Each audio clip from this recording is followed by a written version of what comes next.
Good morning, everybody. Good morning. Happy December 29th. Wow, time flies, ladies and gentlemen. When you're having fun watching the NBA, thank you for making any part of your day part of Hoop Spaces. Totally appreciative if you can do us the favor.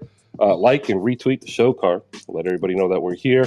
Lots to get to inside the NBA, outside the NBA. Kevin Durant's got time today, ladies and gentlemen. He is cooking here on Twitter. Shout out to everybody who is a content creator. The life is hard, but we're here, and so are you. If you are wanting to come aboard Hoop Spaces, there's some opportunity getting ready to come up here. For one, you can reach out to Justin Patton, our YouTube coordinator, to get some reaction videos. And we're just a couple of days away from the new year. We'll be getting ready to opening up the forum to allow people to write as well. All right, we got some college ball, some women's and men's. We've got NBA action to get to. If you want to come on up, raise those hands, and we'll get started momentarily. Thank you, everybody. Good morning.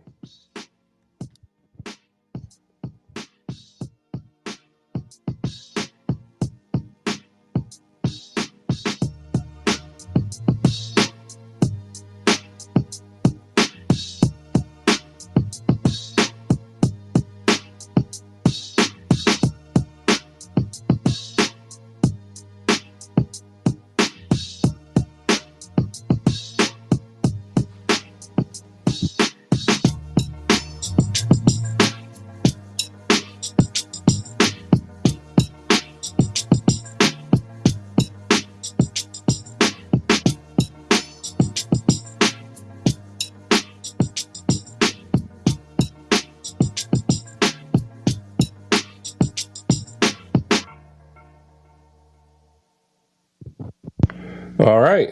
Good morning. Happy Friday. Give yourself a point and a round of applause and a pat on your back for making it to the weekend, Friday, December 30th. Wow. One more day. Tomorrow's the last day of 2022, so we're going to go ahead and get ready for a little bit of review of what you guys want to talk about in the year that was the NBA. We've got some games last night, men's and women's college as well as the NBA handing out suspensions to 11 players for the, I don't even know what we call it, fracas with Detroit and Orlando. So we'll open up with that. 11 players involved and are suspended. Cole Anthony, R.J. Hampton, Gary Harris, Kevon Harris, Admiral Schofield, Franz Wagner, Mo Bamba, and Wendell Carter Jr. will all receive 1-game suspensions, and that is for them getting off of the bench and leaving the sideline restricted area. Killian Hayes and Mortis Wagner also in here as well. Hamidou Diallo will be suspended 1 game by Joe Dumars. Wagner 2 games, and Killian Hayes was given 3 games. I'm going to tell you now, I personally thought that there was going to be more games suspended for Killian Hayes and Hamidou Diallo. Everybody else, I kind of saw, 1 game, maybe 2. All right, we'll go ahead and do women's and men's scores now as well, so we can get this out of the way. Shout out to all of you Lady Gamecocks, still undefeated. It doesn't look like anybody is going to catch these women. 76-34 over Texas A&M. LSU beats Arkansas 69-45. Lady Zags. Gonzaga beats Pepperdine 77-63. Duke upends North Carolina State with the upset 72-58. North Carolina State was ranked 6th in the country. They'll probably drop down into the teens. Duke will probably drop up or step up into the top 25.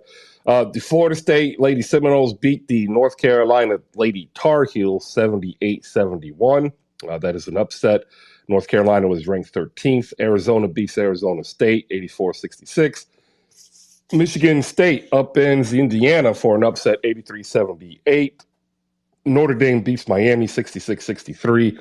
Clemson upsets Virginia Tech 64-59. And Iowa beats Purdue 83-68. Men's scores from last night. There's only one top 25 game. It's kind of why I'm getting out of the way now. and it was Purdue playing a makeup game with Florida A&M. Purdue's ranked number one. They are 13-0, 7-0 at home, and they proceeded to beat Florida A&M by a lot, 82-49. There you go. In fact, actually, I think the high score for a Florida A&M player in that game was 8 points. 8 points. That's rough. All right. We've got people up here. So let's say good morning to those who are up here.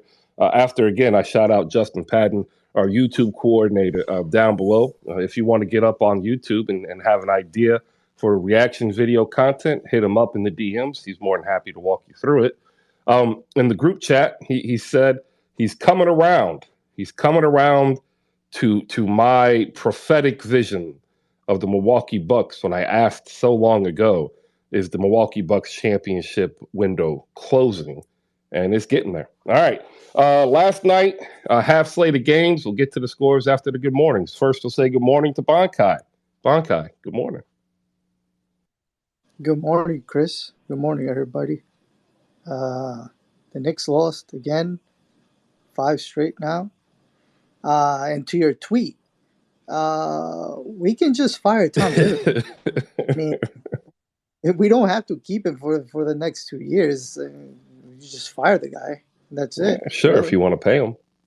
Yeah, we've paid head coaches before. We fired them and we paid them. I don't think Jalen has an issue with doing that. Well, see, he does. That's the thing. Every owner does. Really? Every owner does. No owner wants to pay a dude millions of dollars to not do a job. Well, okay, yes, I can agree with you there, but I think in the long term, I think he would rather fire him than keep him anyways if he's not going to be doing a job, right? I think long term, Mr. Dolan wants to be a rock star, so I don't think you. So he should sell the team then. Yeah, right? Hey, the stranger things. We'll go to 6 of the 12. 6, good morning. Hey, good morning, Chris. I have better service today. Everybody, take a second. Please retweet the show card on the big board. This is a great culture. We're trying to grow for Chris. He's a great host. One of the best guys on Twitter that I follow. I just want to mention the LSU girls basketball team real quick since you brought that up already. Yeah, go ahead. I don't know if y'all know about Angel Reese. It's the big girl down low. In 31 minutes this year, she's averaging 24 points, 14.8 rebounds, 2.8 assists, 2.1 steals, 1.5 blocks per game, shooting 61% from the field.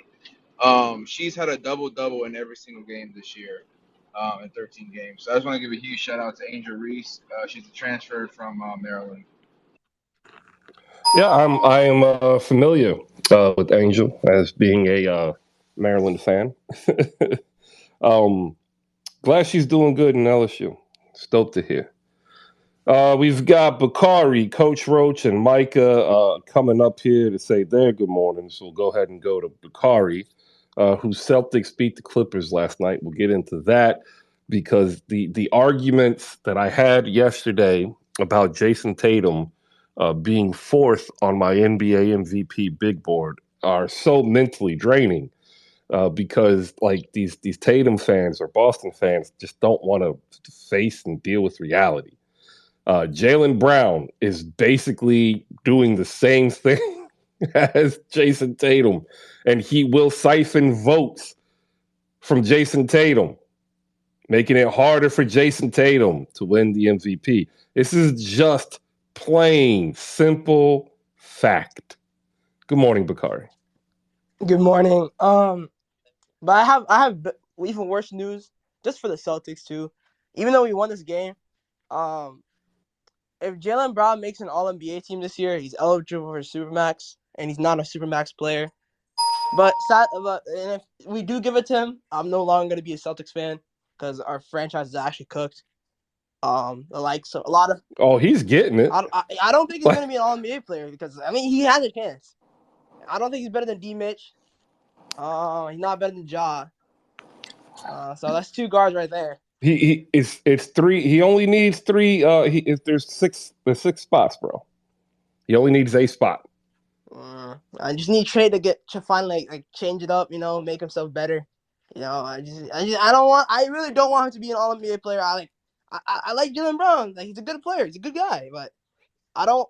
But wait a minute, our owner's pretty cheap, so this is his first time ever being a luxury tax. So hopefully he understands I don't want to pay extra money, because we're already over the cap. So I don't know. I don't want to get By the way, Jalen Brown, fourth ranked shooting guard on my big board. Chris, who comes up with those contract incentives? That solely the team, or is it between the player and the team? Or The agency and the negotiator for the player sit down with the team. Okay, always found those very interesting. These are the players that are ahead of Jalen Brown based on minutes played at the shooting guard position. So the way that the NBA scoreboard keeps track is if you're coming in and the assigned player plays the 2, you're going to get credit for minutes at the 2. If you're playing at the 1, you'll get credit for minutes at the 1. Why does this matter? Because once you hit a certain amount of minutes, you become eligible for stat tracking at that position. So Jalen Brown is tracked at shooting guard and small forward. Luka Doncic, Tyrese Halliburton, and Anthony Edwards are the only 3 players who have logged minutes at shooting guard, point guard, or small forward that have outproduced Jalen Brown. Like I said, that's fair. That's fair. But I just need. You want to know what it is in shooting and small forwards? It's probably KD. Tatum, Anthony Edwards, Durant, then Jalen Brown. Supermax incoming. Like I said, I won't be in these spaces too long. But yeah, all right. It's about to be over. You'll be here. We'll go to Coach Roach next. Raptors fan. Look, the Raptors aren't good. We get it. But there's definitely bigger issues here than a couple of players not living up to their expectations. Good morning, Coach. Good morning. How you doing, Chris? I'm trying to be okay. I have a sinus infection. Oh man. Well, hope you feel better soon. Yeah, so I feel muffled and I can't hear myself. So yeah, winter colds that time of year, man. Yeah, I get these all the time too. Yeah, last night's loss was difficult, but it had nothing to do, I thought, with coaching or anything like that. Can't miss open shots, not in this NBA. 20 years ago, you could have a bit more because nobody was taking as many threes as they do today. But I think the Raptors are kind of in this perfect storm right now of issues that you could put some of it on the organization, you could put some of it on the coaching, you could put some of it on the players. It's a difficult spot to be in, and teams do go through this. That no team is immune to it. And the injuries, we've had like 18 different starting lineups this year. And that's going to be tough for any team to kind of go through. So they're not the only ones. No, but I'm saying any team that kind of can go through that's difficult. Even if they are winning, that's still difficult. That you're still expending energy on those players who are playing more and more minutes, stuff like that. Yeah, no, you're right there. Definitely right. We'll get into the games in a minute. We'll say good morning to Micah. Micah, good morning. Good morning to you, Chris. Man, I'm just going to start the morning off real quick with, number one, Luka Doncic is still him. And, Chris, I think you might need to apologize to the people one more time for recommending these Rockets as a League Pass watch. Oh, my God. They are so bad. I'm talking Italian biscotti dipped in pumpkin spice latte bad. Just nasty work. Free Jabari Smith, by the way. Yeah, we'll definitely get into that. Mavs beat the Rockets in a I-10 battle, or was it I-20? I forget. It was not good, and the Rockets looked like the Rockets. Although the fourth quarter in garbage time, they looked really good. Shout out to those Rockets. We got Mario up here. Mario, good morning.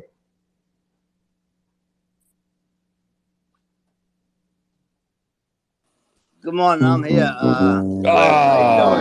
Oh, that's brutal. Brutal, man. You caught the horns right before you got to the mute button, man. Oof. Yeah, I was looking at the box score of the Knicks. I mean, Chris, you Hoop Spaces, you talk about all teams. I'm just, I watch other games, but first let me say good morning to everybody. I see Bankai in here. Who else? Everybody who's in here. Good morning to you. Happy Friday, right? Yep. Happy Friday, unless you're a Knicks fan. Yeah, right. Well, hey, the way I look at it, but like I say, I don't want to just talk about the Knicks because pretty much that's what I do is watch the Knicks games all the time. But it was We'll get horrible there. last night. Julius Randle, laid back. I noticed. I think he felt like he was playing with the G team. And he felt like an old man with these players. To That's start the game anyway. it's killer too because he's still only 28.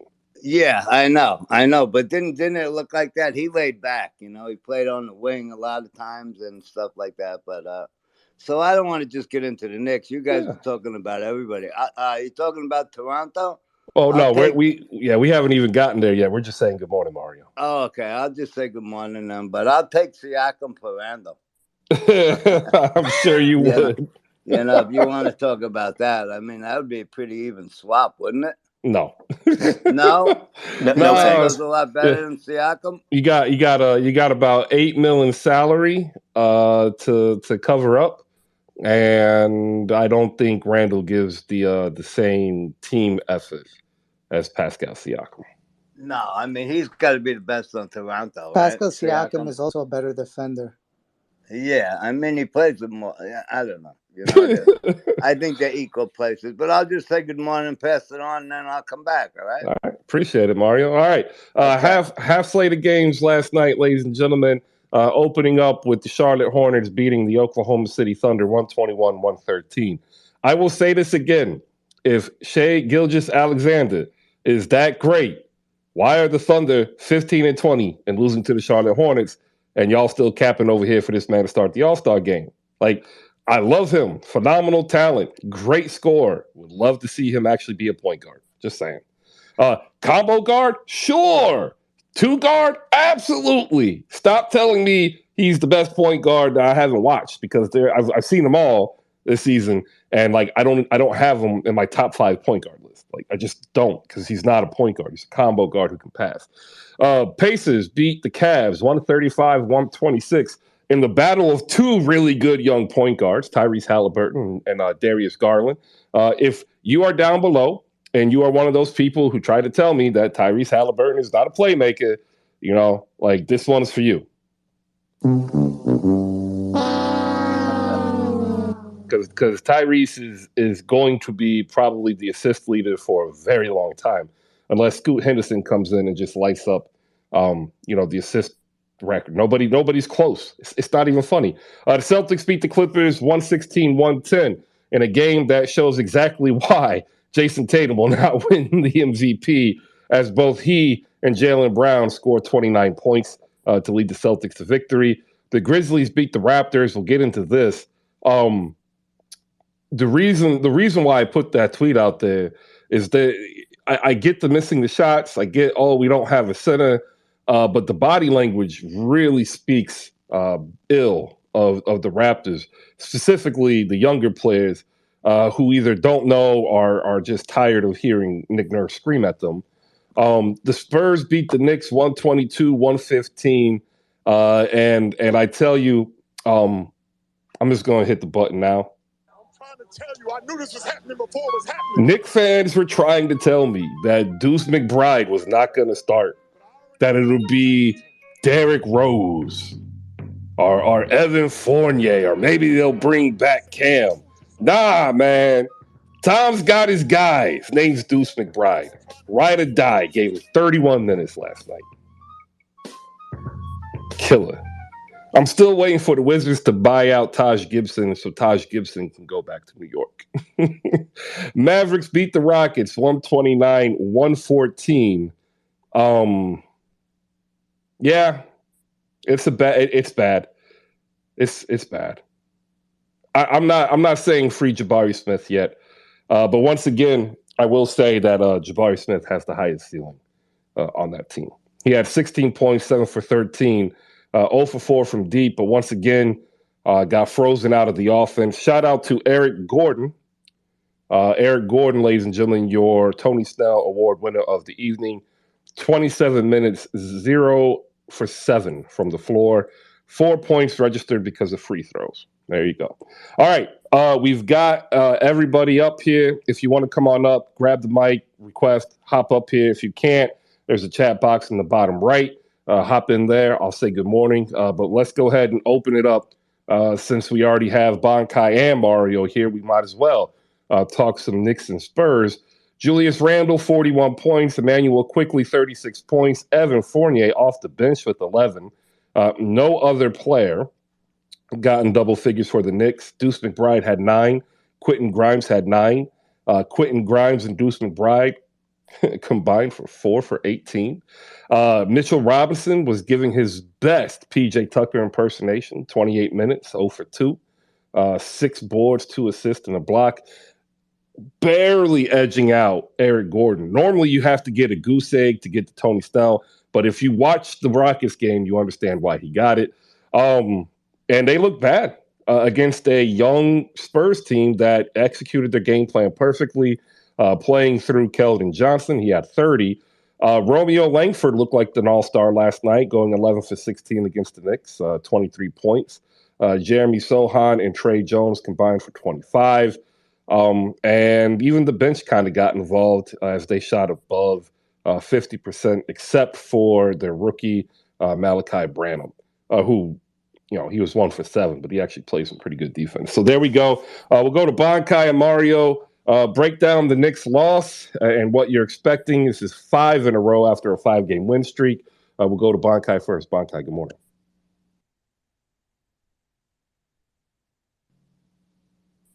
Yeah, we came out.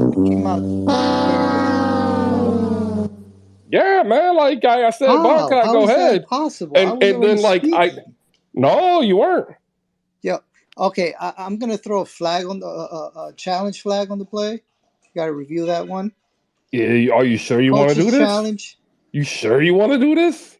Yeah, because I was already speaking when you decided. No. See, I said we'll go to Bonkai, and then I'm looking at the clock, and it get tick tick tick tick, and no Bonkai, so I hit the button as soon as you started speaking. After I hit the button, All right, I'll take my challenge back. I'll save it for something else. I don't know. there you go. That's a smart move.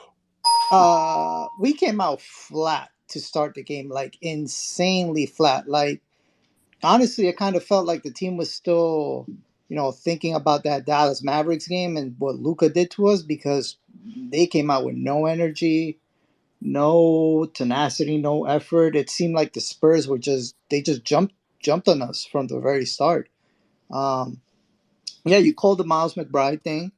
Um, honestly, I'm perfectly fine with it. And again, I don't like losing, but the young guys played, right? Quentin Grimes started, Miles McBride started, IQ started, and that's really all you can take from it. You're developing them, and they're getting the minutes that they should be getting, and we're seeing what they could be capable of, where they need to work, where they need more work, where they don't need more work. I mean, it's just really all you can get. You can ask for right now. The process would have started. Some people think the process would have started sooner last season if you had just played them more. But it is what it is at this point. Might as well start it now. Better late than never. That's it. I mean, it's not much else to that loss, but to give the Spurs credit because all of their young players played hard and they seemed like they wanted the game from the get go. We just didn't want it. And also, I saw one of the worst lineups that I can remember. Are you talking about it was the Fournier, Sims, Hartenstein, Rose, and I think it was Grimes? Jesus Christ. Yeah, a Hartenstein, Evan Fournier, and Derrick Rose on the floor together. Like, That was rough. That was, oh my God. Tibbs has gone mad.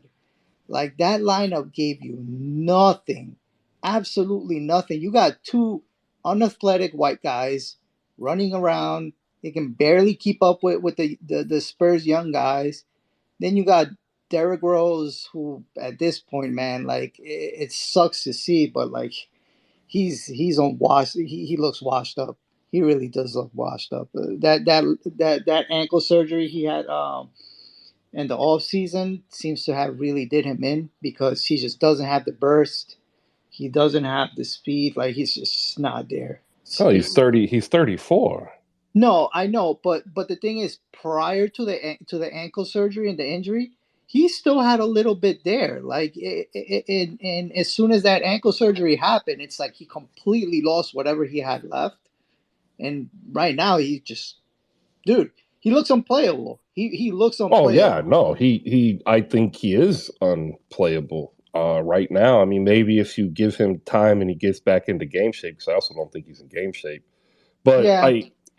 I think a lot of people were fooled last year because they were used to Derrick Rose being super athletic in Mm, Chicago, and people still view him that way.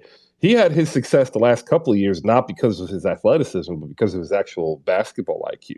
mm, But I think what's happened um, is time has caught up. That ankle injury took a half a step away, and he never did what Mike Conley was able to do, mhm. which is learn how to shoot threes. Yeah, yeah, like you said, that ankle injury sped up and took away whatever little bit he had left that he was trying to muster. But Hardenstein and Evan Fournier, oh my God. Look, I Yeah, need people. I need people. I need people to stop coming up on Nick Spaces and asking for Cam Reddish because at this point in time, that man is not on the team anymore. He's not on the team. He might be you sitting on the bench. He might have a uniform on, but he's not a New York Knick anymore. And if last night isn't concrete proof of that, then I don't know what is. you, Evan you know Fournier, what's hilarious? yeah. He has not played for New York since he's been told he's not going to play, Mhm. and the more he doesn't play, the higher his values become.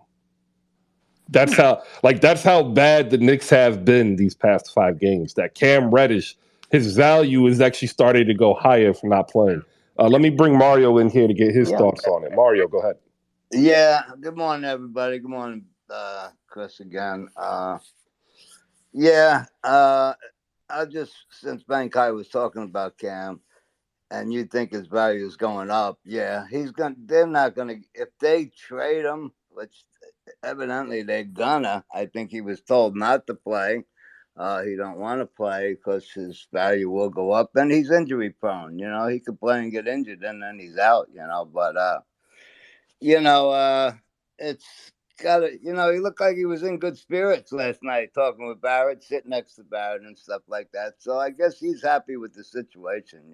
It's just such an embarrassing thing for the organization to have that type of play and not play. After you played Fournier, he broke his rotation last night. He played Fournier. But I was never a guy that thought about tanking, and I don't believe in tanking really. But I listen to what Ari says a lot. And it does make a lot of sense. Randall went down pretty hard. I think he stayed down longer because he wanted to give himself rest and the rest of the team some more rest. Because he got up and he looked pretty okay. You know, But he's been playing 40 minutes per game for the last like 6 games. He's yeah, I mean, gassed. a lot of them, I mean, like I say, I mean, he looked like the older statesman of the team last night, which he is. And he hung back in the corner for the first half, pretty much. And then he let the game come to him and he scored well. But, It's it's rough. just, It's rough. we're at a point now. Now he should be sat out for a couple of games. I believe. If you're gonna try to win some games, you got to rest him, man. He's I overworked. I agree. He's overworked. Let's go to JF who's joined us. JF, good morning. How are you?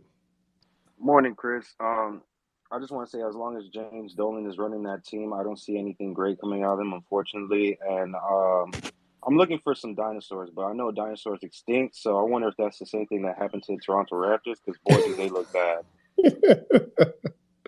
Man, look, you're gonna get these Raptors fans in your mentions, man. I think that's what you want. Chris, Bonkai. Oh, go ahead, oh, Jeff. Go ahead. Go no, ahead. no, I can look, Chris. I have to say this, and I'm gonna say this nicely, but Drake is the reason why they won that championship. All right, because everybody just turned Jamaican after they won that championship, started talking nasty, and I'm glad that they're losing because I don't have to hear the bad accents no more, Chris. Appreciate it. Oh, you know the Caribbean diaspora is heavy in Toronto. Like it's one of Oh, the I know. main. I used to live Uh, there in Mississauga, Chris. I know uh, exactly what you're talking just about. just saying. Like don't call it fake because Drake you can call fake. I ain't worried about that. He can't sue me because you know it is what it is. It was the start Bonkai, of everything, Chris. Bonkai, hop in here. Yeah, so when it comes to Cam Reddish, I'm going to ask you, it's such a bizarre situation. I mean, it happened with Kemba Walker last season. Tibbs did this to him. But, okay, so do you think there's an agreement within, like, say, Cam, his agent, and the franchise itself to, like, say, okay, we're not going to play you until we move you. That way we avoid you getting injured and whatever. And, that way you won't be able to get traded or whatever. Or do you think it's just the Knicks keeping him on the dark? Because No, Cam even got asked. I think Tom Thibodeau told Leon Rose and Cam like I ain't playing you. Hmm. Because apparently they even asked Cam the other day, like, hey, like, what's your situation? Like, and he's saying apparently that he's heard nothing from the coaching staff. Like they give him nothing. They don't tell him anything. He doesn't know in Well, what way he can get back into the rotation. He knows nothing. that's because he's not unless you're sitting out 7 players due to suspension. Like he's just not going to play. Tom Thibodeau said, "I've got my rotation. This is what we're going to do." And the only reason why Fournier played was because he needed another body, and he didn't want to play Ryan RC. Archie Diacono. Yeah, Archie So Diacono. so in terms of perception around the league, how does this make the Knicks look? Is this a bad look of It's a I, just burn. starting players like that? I don't think it's a bad look. I think it's just a confirmation to some that the New York front office thought it was smarter than other people, and it's come out that they haven't been. That's all. Like Leon Rose was hired to do 3 things: to stabilize the front office, to put a position in the front office who has positive relations with star players and their agencies, and to guide the New York Knicks into a future direction. Those are 3 separate jobs, right? Um, and he did a masterful job with some of these trades to free up the cap to get Jalen Brunson. You see that he has some sort of vision. He just doesn't want to really communicate it. And I think what they thought was bringing in Cam Reddish to be with his friend, right, RJ, because they're friends. Uh, Yeah. that it was going to work. That even if they weren't going to get the Cam Reddish that was shooting in college, they were going to get this young, uber athletic defender who can play in transition next to another guy that they're already comfortable and have a great playing rapport with, and they could grow together. The issue was the fact that they still had Evan Fournier, and Tibbs had already chosen Quentin Grimes before they even traded for Cam. Like in Tibbs' mind, Grimes is the guy, and Grimes and Reddish play the same position. The moment Grimes was ready to go full time healthy, Thibodeau just didn't care, I think, about Reddish and said, "I'm not playing you," to give his guy more shine. See, like, Got him. yeah, a lot of people like I said this about Doc Rivers. Like, there's a power struggle between a coach and a GM, even if they're friends and are in good relations. Right? There's always a power struggle. The coach is going to want certain players for their system, and the GM is going to get certain players they think of value. Let's go to Malika, who's popped in here. Malika, good morning. Good morning. I just had to say real quick, I was sitting in a space for a while last night. Let's talk Knicks, I think it was. And they were hilarious last night after that game. Like It was actually hilarious being in that room, and it was a cool spot. Yeah, let's talk Knicks. It was a cool spot. Some Knicks spaces, but that one was actually pretty cool. So, thank God I was in there. So he knows what I'm talking about when people Oh kept yeah. By the Reddish. way, I'm part of that team now. So Oh, yeah. you part of that team? Yeah. It came with Cam Reddish. Somebody brought up Cam Reddish, and she went off. I mean, that was hilarious. Yo, Chris, you had to listen to that. Malika was absolutely right. She was going off. Charlotte, Jesus. It was funny as hell. I was like, Lord, this is funny. So big ups to y'all for that. But Coach Tibbs, I mean, Tibbs is Tibbs. I mean, has he changed much over the years? Um, Tibbs is Tibbs. I got nothing for you there. Bro, I got a funny video. Somebody in the Knicks fandom impersonated Tibbs. He put out a video. I'll send it to you guys. I was rolling. All right. Like you seen that little paper that he holds every game on the side Yeah, yeah. on his It's hand. it's his notes that he takes. It was basically like they asked him like, "Why do you hold that paper?" To be honest, I don't even know why I hold this shit. Like I don't do anything with it. He used to carry a towel too. Uh, when he was younger as an assistant coach, and he would wring the towel walking up and down the sideline in Boston. JF, what do you got? We're getting ready to close out Knicks talk. No, I just want to say I want to give a shout out to Malika Walker. The Rewind podcast was dope last night. I'm always interested about the last chance you guys, especially on the football side. But there's an interesting aspect to the basketball side where it looks like there is a better path on the basketball side. It's just about notoriety and exposure compared to, I guess you say, JUCO and the football side. So very informative. I appreciate it. And I still got to finish the season. Yeah, So we have another one next month. We're gonna have another one next month. Um, because there are some people that didn't get to speak. There was some horrible weather in Texas yesterday, and some people were ill. So we're gonna have another one so those Yeah, people. just get the tweet up so we can get the people to listen to the last night one. Oh, I could Um, just pull it up. Give me a yeah, second. yeah. It was. I listened to the first 30 minutes or so while my son was at swimming practice, and it's a very good listen. It's like living history of 20 plus years of JUCO basketball. At least more from the California perspective, as Malika said. Like there was a storm that came through Texas and kind of messed it up. Um, Spurs talk. They are now 12-23. They are in the bottom of the league. They're in one of the six teams that are in good standing for the Victor Wembanyama Olympics. And they have some very interesting pieces. Jakob Podol is going to be traded. Like I just think there's so much smoke around him. Dylan McDermott or Doug McDermott, the Dougie Buckets or Mick Buckets or whatever we called him back in Creighton. He's at 13 mil. He's a cheap option. Zach Collins is at 7 mil. He's a cheap option. Josh Richardson's 12 mil. He's a cheap option. Kenda Bates Diop is a minimum player. Like they've got a lot of pieces that are about 13 mil and under that can all be traded and spun up as they continue to build around Keldon Johnson and now the oft injured Devin Vassell, who's now injured again, and Jeremy Sohan. And if you watch Pop, he is 100% bought into this rebuild. So I want to go ahead and give you San Antonio Spurs fans, a shot in the arm.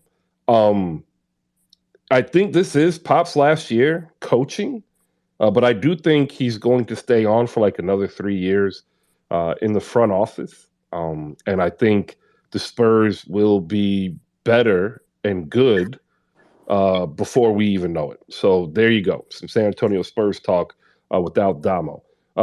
Mario, you got anything you want to add in here before we move off this next game? Yeah, I'll go back to the Spurs. Yeah, they got a good organization. Pop's a smart guy, coach. 27 years. God bless him, Looks like he's, he walks pretty good, but, 27 years. He's got to be my age almost, right? 68? I think he's 70. 70, yeah, but they're a smart organization. most of their guys are 19 years old, right? I mean, Sohan's 19. Yeah, they're 19 to 23, and Pop is 73.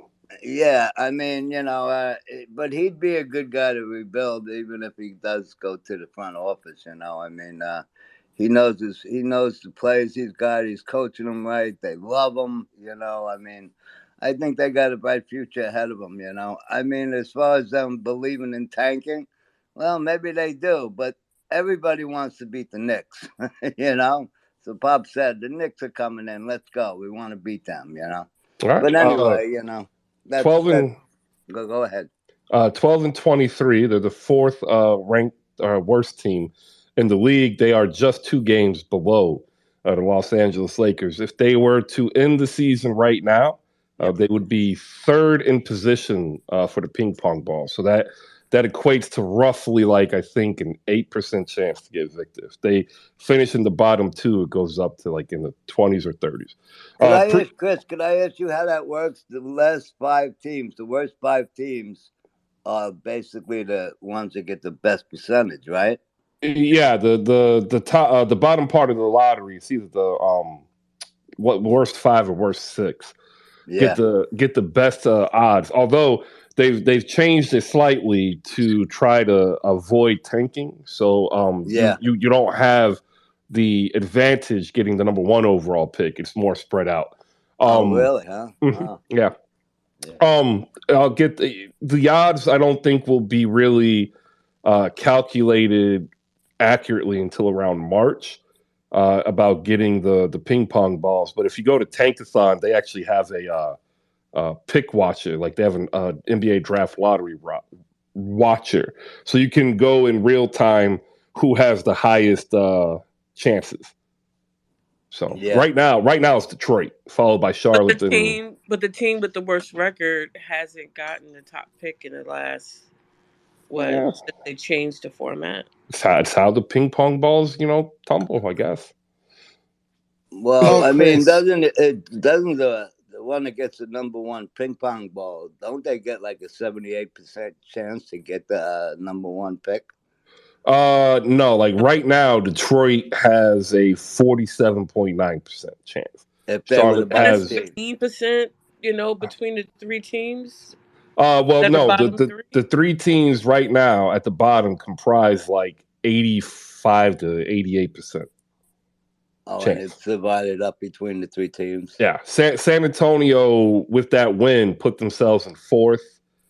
They have a 7% chance. Orlando has a 2% chance. Yeah, and when was the last time the Knicks got the number 1 pick in the ping pong? It was with Patrick Ewing, right?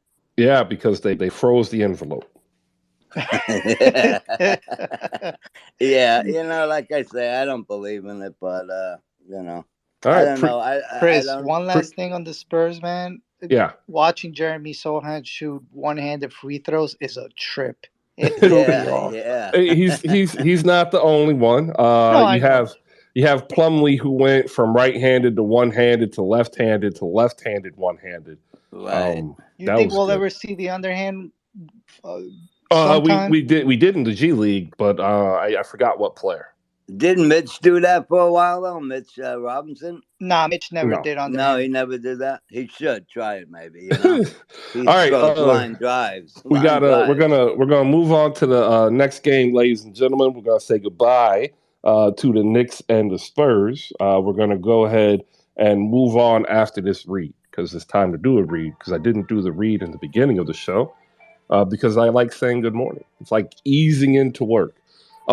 Brought to you by our sponsor, Slam Goods. They took a chance on us at the beginning of the season, and it's paid off for them. Over 300 uses of the promo code HoopSpaces over at slamgoods.com has saved over 300 people 15% off their entire purchase. Check that out. Over 300 individual transactions within the span of 3 months, an average 100 a month, or 3 per day, or actually 3.2 something per day. Promo code HoopSpaces over at slamgoods.com is the best discount code you can get over there, because it works on everything, even the sale items. So head over there now. Check out their clearance rack as they're getting ready to enter a new year. They've got plenty of deals, and you can use promo code HoopSpaces and save 15% more than even stuff on closeout. While you're over there, check out the pickup card game. Just put it up in your Google search, pickup card game slam goods, and it pops right up. $25 for a lifetime of memories. Use the promo code HoopSpaces to pick up your copy of Pickup today. It's a lot of P's, man. Imagine if Pickup Card Game did a podcast. We'd have to say, go check out the Pickup Game podcast where all podcasts pod for the Pickup Card Game. Man, that would be tough. But if you go over to slamgoods.com, you can try to say it yourself while you're picking up a copy of the Pickup Card Game using promo code HoopSpaces. Save 15%. You like that, don't you? Yeah. Yeah, I like it too. 15% can be a lot of money. Really just depends on what you buy. If you are a collector, by the way, get the Funko Pops, man. Like they have Jason Williams left. They have one more player. I think it's Sean Kemp. All the other ones have sold out, right? They're $20. These are limited edition, slam good only Funko Pop bobbleheads. You can get $375 off of them. Like, it's a good deal. And then when you sell it 20 years from now for like 20 grand, send me a check. How did they come by Prime? No, it's on slamgoods.com, Mario. Oh, so it's a free delivery if you buy something from them? Only if you buy enough, yeah. Yeah. I think they ship it like FedEx or UPS, Mario. That's cool. All right. What else is cool is the Hornets beating the Oklahoma City Thunder in a game that nobody watched unless you were a Hornets fan or a Thunder fan. I have plenty of Thunder fans telling me that Shai Gilgeous-Alexander is a all-star starting point guard, to which I say, no, he's not. Maybe a two guard, maybe a combo guard. I don't see him starting without injury. That being said, it is a popularity contest, and if he can get the votes, he'll get the votes. 121-113, the duel between SGA and LaMelo Ball. LaMelo Ball, 27 points, 10 boards, 9 assists, 1 steal, 2 blocks. And wow, would you look at that? The game he decides not to shoot 27 points, the Hornets actually look good. Imagine that. PJ Washington, 25 points on 10 for 13. Plumlee involved, 14 and 9, 6 for 7 from the floor. Mike Williams off the bench, man, showing some life. Mark Williams, sorry, I keep saying Mike. 17 and 13, 4 offensive rebounds, 2 steals, 2 blocks, 7 for 7, perfect from the floor. Would have been great if the Toronto Raptors could have drafted him, but they couldn't. Gordon Hayward, 10 points, and he'll probably be gone by trade deadline as an expiring contract. And like, that was it. He doesn't have an expiring contract. Isn't it? It's a player option, right? Or is it a team option? It's guaranteed all 4 years. I thought it was a 5-year, and he was on 4-120. Oh man, that's even worse. Yes, and a trade kicker. Woo, 15%. I think we're stuck with him. I think the Hornets are stuck with him. Unfortunately, he's not going anywhere until maybe next season, at the trade deadline. But a 15% trade kicker. I don't think he could be bought out. He could be bought out in the offseason. We'll see what happens. 33 years old, making 31 and a half. Paying Nick Batum. That is nasty. They're just getting off of that Nick Batum when they, got him off their contract. This is the last year for that. So I think Gordon Hayward is just going to be a hole, but I think Terry's going to be traded. That's what I think he's going to get traded. Yeah, Terry is playing like he doesn't want to be there now. 10 points on 3 for 11, 0 for 5 from deep. I think he's going. I think this is his last year, Charlotte. Scary Terry. Hey, Terry Rozier would look really good in the Sixers uniform. I like that. Hey, I'll give you Tobias Harris, and I'll take Gordon Hayward and Terry Rozier. How about that? Not only that, he looked great with the greatest coach ever next to him, right? Bonkai's picking up what I'm putting down. I'll even add PJ Tucker. How you like that, Malika? PJ Tucker, no. I mean, I just want Terry off the team, and so other people. I mean, anybody but Terry should be playing the 2 right now on that team. He's just awful right now. The Oklahoma City started the Williams brothers, who are not brothers. They're not related, but they have the same last name. Jay and Jalen. They combined for 15 points on 5 for 14, 15 boards. SGA, 28 points, 5 assists, 2 turnovers. Josh Giddey, Lou Dort, combined for 43. But this is a team that is honestly not trying to win, but they have inlaid talent so much so that it's very hard for them to actually lose. Like, they can't tank. They just have too much raw talent. They're trying to by putting Mike Muscala out there for 19 minutes and Aaron Wiggins out there for 17 minutes. And they did a good job yesterday, because had those two players probably not played 36 combined minutes, Oklahoma probably wins this game. All right, there you go. Anybody else watch this? Because I don't think any of y'all watched it. I didn't watch until I got back from There's swimming. nothing else for you to say. Talking about the Hornets this season. I mean, It's next season. depressing. I mean, Yeah. whoever they'll get a top 6, top 5, top whatever pick, and they'll make changes in off season because they have a lot of players up for that are unrestricted free agents. So we'll see what happens in the off season. They have to make sweeping changes, but other than that, there's no reason to talk about them this season because they're not going to be anywhere near the other teams. Indiana hosted Cleveland. Indiana wins 135-126.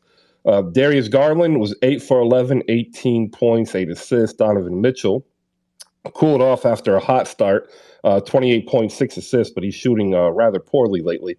10 for 25 from the field. Evan Mobley, one of his better all-around games, still needs to be a little bit more assertive on offense. 13 points, 7 boards, and 7 assists, which is the most key part. If they can play through him, I think it really does open up Cleveland's offense. Cleveland's issue is they don't have a person that they trust to play small forward. Lamar Stevens gets to start last night, 21 minutes. Isaac Okoro got 21 minutes, and Karis LeVert got 35. That's the hole. They need to figure out how to fill that hole. And if Cleveland can't fill that hole, they're going to be struggling. The Pacers, 19-17. Nobody thought they'd be 19-17. Led by Tyrese Halliburton, 29 points, 9 assists. Buddy Hield, in NBA history books, fastest three-pointer ever made. In 3 seconds, had 25. The three-pointer was right off the tip. It was absolutely insane. I used to have a StatHead account, and I just stopped paying when they made it like $8 a while ago, so I couldn't get the answer. Kevin O'Connor or somebody else famous asked, "Is that the fastest three?" Yes, that is the fastest three in NBA history. I was incorrect. I thought Nick Batum had one. It was not in the NBA. It was in the Olympics, our Olympic qualifier, our World Cup. That was dope. And then Indiana just kind of, played well. And that actually brought up a question, is what should the Indiana Pacers do come the trade deadline? Because if you remember in the beginning of the season, the big rumor was Miles Turner and Buddy Hield to the Lakers for Russell Westbrook and 2 first-round picks. They've played themselves into a conundrum, which is pretty, every year for Indiana. Like Oklahoma City, they are too good to tank, but they're not good enough to win a championship. So what do we think about that? We will go to TJ, who's popped up here first, then Bonkai. And before we do that, let's give some shout outs down below. Raptors Live TV is in the building. You can catch them post game here on Spaces. That's Fahim for the win, and Nelly J, host of the Good Rookies podcast. I've been a guest on that podcast 2 times now, so really great listen. Make sure you pop in on Spaces after Raptors game so you can go ahead and get your say, and then get some of your Schadenfreude filled up in that cup as the Raptors continue to struggle. Shout out to the Raptors Live TV crew, though. They're good people. Saint from Next Kingdom is in the building. Dope Nets follow over on YouTube with Next Kingdom AJ, here on postgame Nets Spaces and pregame with Cash Theories and Flopaganda. Jose and Rolo in the building, 2 of the 3 leaders of 77 Spaces, the best Mavs entertainment you can get here on the app. Jasmine from Winsider is in the building. Make sure you shoot her a follow as we get ready to start the WNBA season right around the corner. Y'all act like it's not, but we're just 2 days away from 2023, so it's just right around the corner. Covering the Dallas Wings on Winsider, and also just a phenomenal basketball mind and voice. make sure you shoot her a follow. And to all the Knicks fans that are in the building, don't forget KCDA is going to be here 12 o'clock. Check out my friend Cedric Shine as he co-hosts with I Am Julito as you guys just go through it, because it was all good just a week ago, and now it's not. TJ, good morning. How you doing? What you got? Good morning, Chris. Good morning, Hoop Spaces. Please do Chris a favor and retweet the show card at the top. It's really easy. It really is. Like, you should be doing it right now while we're talking about it. I really watched 2 games because my Dubs weren't playing. They played tonight, but this was one of them. I saw the opening tip. I was like, oh, this game's gonna go pretty nicely. Buddy Hield shot it almost from half court, and it was a lot of even scoring back and forth throughout the game. But it got really interesting in the fourth when Aaron Naismith went baseline over Mobley and then dunked on Jared Allen. This was like probably the best dunk I've seen this season. It turned the whole tide of the game, and I'm one of those. I'm not a 2-team fan, but I'm gonna start looking at the Pacers. It was even scoring throughout. Halliburton is a really nice talent. I don't know what the heck Sacramento was thinking. What was you thinking, Chris, moving those pieces like that? But yeah, I think that they have a legitimate shot of being like a dark horse in the Eastern Conference. So that's all I got, really. I just wanted to chime in on that. A dark horse for what? To get into the Eastern Conference? Man, you got me on wax saying this. I think they might sneak in. If they make one move, they might sneak into what? Say that clearly, please. The Eastern Conference Finals? What? Finals? What? No. Excuse me? What? Tyrese Halliburton is a great question mark at the end. That's it. You see the inflection in my voice at the end? I can't see it if it's audio unless I see the actual sound waves, disturbing something within my visual, frame here, and I don't. All I heard was somebody who opened up saying, "I'm not a 2-team fan, but," with the equivocation, "I'm watching these Pacers and they can make it. Make it where? To the Eastern Conference Finals." Like that's like my son telling me, "Hey, I did it," and I'm like, "Did what?" I made my bet. Oh, okay. I mean, I think they're a piece away. Maybe not this year, but they're definitely a piece away. I think it's the shooting guard because Nembhard, he's a little small, but I think they might have a shot later on next year. Piece away. I think I'm gonna need somebody else from the Golden State Warrior fan contingent to come up here and cast judgment on TJ's potentiality of a 2-team fan, because this is craziness. I see Nightingale's in the building. Shout out Nightingale. Maybe she can come up here and ask the right questions, because that's some scary work. Anybody here starting to become a 2-team fan of the Indiana Pacers like TJ? You want to add in your discourse? Wait. Don't do that. Don't do that. What? I said I'm not. I said that I'm not a Pacers fan. I don't know. I like to watch them, though. Yes, you like to watch. Like, what are we doing? Whoa, but you know what? We can watch. I mean, especially if you have League Pass, there's so many games to. You know what, Chris? Now that you can bring watch, up the it's not a two big deal. fandom thing, I have a question for Malika. Do you own one of those NBA jerseys that are split in the middle? Like, you seen those? No, I do not, Bank Guy. Okay.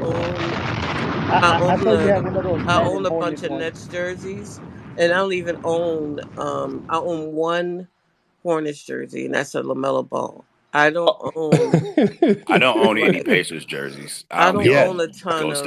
Only own Nets jerseys. Only own Nets jerseys, pretty much. Just one, and that's the old LaMelo jersey, the one with 2. I don't have the new one. See, I almost want to ask Mel to come up here. Mel's a dope follow if you follow EPL. She does the Arsenal page over on YouTube. Wonderful soccer fan, right? And an ambassador. Does the EPL have this issue, Mel? Like, I don't ever hear someone who's a Manchester City fan all of a sudden switch up and say, you know what, It's not switch up. If you enjoy watching what? another, like say your team isn't playing that night, and you play another team. Everybody has Thank a you. league pass team Yeah. that they Oh, yeah. All right. Thank So you. over here, like I'm a Man City fan, but like today I'm gonna be a Liverpool fan. you That's what watch I'm every hearing. game, Chris. Does This that make is Yes, you not. every of other game, teams? every game. Does Like, that Oh, make you that's considered sacrilegious over there. You can't be doing that stuff with like, or are oh, I'm you a a fan Chelsea of the fan and I'm game? a Man Are you U a fan fan. of? Are you one of the people that's a fan of the game that no, enjoys I'm a the game? Sixers fan. I have one team. Thing So is. do I, Chris. So do I. Ugh, But you nasty watch every behavior. game, Chris. Are there games that you watch more than others as a second team? Not really. No. Me personally, I only think the two fandom thing applies to, for example, for soccer. If you're like, if your father's from one country, your mother's from another country, and you want to support both countries, that's fine with me. But Well, like, yeah, but yeah, that's like built into your right, DNA. right. But in the same league, me personally, I can't do that. I can't be a Nick Well, fan. that's you. No, no, no, no. I'm saying I'm not coming after you. I'm saying I can't do like I couldn't be a Knicks fan and support the Knicks the way I do, and then go and say, "Well, I'm a Warriors fan too." Like I don't know. It's just not for me. I know you do it because that's you I like have it, my but reasons. I'm a Yeah. Nets fan, It's, but I it's only watch Hornets wins. it's all I don't good. watch. I It's don't watch the okay. losses. I don't. Like No, it's not nobody's the same judging level. you, Malika. We're yeah, judging it's not. TJ. We're judging TJ here. Wait, hold on. First of all, you're not gonna come after my friend Tiberius Josephus like this, okay? The Jayquarius, stop man. it, please. Like, how is a two-team fan coming to the defense of a person admitting their two-team fandom? Like, it doesn't work that way. Tiberius never said that he was a two-team fan. He I basically heard him say nah. the You I said words that not your a no. two-team recollections are fan. wrong, Chris. Hear me out. I'm not saying he said that. I'm saying he said the precursor. It's the foreshadowing. It's the, hey, Steph Curry's retired, but man, I've been watching this Tyrese Halliburton kid since Indiana. I don't know why Sacramento got rid of him, Chris. I can see it. I see it right now, just like I saw Deuces McBride getting 30 minutes last night. It's nasty. JF. Oh, go ahead, Jay. Yeah, Chris. To the two-team thing, I think I have to explain my thing. I'm not even a two-team guy. I only like Oh, basketball players. No, anytime that you have to Chris. open up with an equivocation, that's not how you open up an argument. You Well, automatically lose this I'll argument. say this, Chris. I'll say this. All right, I love watching basketball back in the '90s and in the early 2000s, and I like watching Kobe Bryant and Allen Iverson. Does that make me a Lakers fan and a 76ers fan? Hell no. I can care less if they win or not, but I do have an Allen Iverson jersey. I mean, this is before Wade got there, so you got to understand that. By the way, yesterday was my 2-year anniversary on Twitter. I've only been on Twitter for 2 years, and now all this two-team fandom is coming out. This is disgusting. I don't even like the 76ers, Chris. I just like this. Allen Iverson. Sure, that's what it is. And to be fair, Chris, in the soccer world, people definitely have two teams. But usually the way it works is they have Excuse me. no. Wait, They what soccer fans I have you met that have two fans like that, other than like country sports like World Cup and stuff like that? when you go to when you get deep in the woods of like League Two teams and League Two teams in France and Yeah, but League so Two those are different. teams. But those are different leagues, and until they move up or down due to relegation, that's okay. Because again, Whoa, like, whoa, how, no. how, You didn't even let me finish because it's an amazing amount of bandwagon. Because so you'll have a fan of like Sunderland, right? But Man City or Man United is like their Champions League team. So it's not even a league. It's like it's like a competition thing. So imagine, so in American sports it's different because we obviously don't have the promotion relegation system, and we definitely don't have the international tournament thing. So, but like imagine a Hornets fan saying, "I'm going to root for the Warriors in the playoffs." Like that's the equivalent in soccer. that's That's nasty what behavior. It happens all the Nasty time. behavior. Happens And No, all the time, like man. again, Swansea City. That's all I care about. That's all I know. mm-hmm, Swansea City. We mm-hmm. move. So, Chris, you don't have a jersey from another basketball player from another team? No, I don't. I don't have any jerseys. I don't do the jersey thing. Man, Chris, you're different. Yes, I am told this all the time. Yeah, I'm big on, people jumping on bandwagons. I tend to talk about that, but I don't talk about it as much as I used to because I do have an opinion about Warrior fans. But I'm not going to, Wow. you know what I mean? But because I'm a two team Not Utah I'm a Jazz. two We know you team been not, since and I'm not really '82. a 2 team person. I don't really watch. I don't watch the losses of the Horn. I only saw a handful of games this season. I barely tweet about them. I like watching them. I mean, That's because you don't want to be seen. no, it's because I don't know. Like I don't watch the games enough to. I am in a group. I am in a Discord group to see how Hornets fans Oh, look because See, at I'm you. I'm Like, not curious even and stuff. there. see, That's how I know I'm What do I not you a am. two team do? guy. I What said do you do when they that play nasty, each other? I'm nasty. a Nets fan. Number one. We're moving on. I said this millions of times. Nets We just got to 100. move on. We just have to. We're gonna Nets push on. 100. But I do have an opinion of Warrior fans because I do think they're bandwagons. Um, They're like the Bulls fans from the '90s, and I understand it. I do understand. I Not you, TJ, but there are a I lot. have Yeah. one jersey, and It's a well, Doc Rivers jersey. no, it's I have a jersey. My son has a jersey. They are both framed. The Indiana Pacers made them for us when I was honored at half court. Like that's You the should only. go to Look some at that. Pacer Look games. at They're that. local. You can see Tyrese Halliburton. You can see a draft pick. That's pretty cool, Chris. Hey, but um, Chris, can I be fair, real quick? what? Everybody got an Allen Iverson jersey after the movie, like mine. I think that's fair. No, they didn't. I, I'm a I, I Sixers fan. Never owned one. I don't need to own a jersey to be a fan of a team. I'm a fan of the team. I pay for tickets if I go. I pay for league pass. They get a cut. I'm good. Chris, no Swansea jersey. No, like so I don't follow EPL. But when I was deployed, I worked with a multinational task force, and we were at Chow for lunch, and a couple of English cats tricked me into saying, "Hey, you should do this. We're all going to get up and scream Swansea City." And they had this whole fight song thing or whatever they do, this chant. And so, like, I'm learning this to do it. And like when we're supposed to do it, I'm the only one standing up screaming it. So, like, That's a forevermore, fantastic I am a story. Swansea City fan, even though I've seen like one game. Sorry, one match. Yeah, they're not good at all. Shout That's out what to I keep Liverpool. being told. Like, joke was on me. You should consider being a Chelsea fan. I'm just saying. Nah, I'm good, bro. I have this thing called stick to itiveness. And if 40 years from now, Swansea City happens to win on a fluke, y'all will hear from me, even though I'll be 80. You will hear from me. Even if you're dead, you will hear my voice. Scream Swansea City. Mario, what do you got? I was just gonna say, I know you want to get off the 2 team thing, but my best buddy is a Dubs fan, and I asked him to send me a Klay Thompson jersey, and he Oh, did. geez. Not you too, Mario. Yeah, but I don't even have a Nick jersey. But so like last year when the Dubs played the whatchamacallit, Ja Morant, right? I'm rooting for Golden State. Oh, man.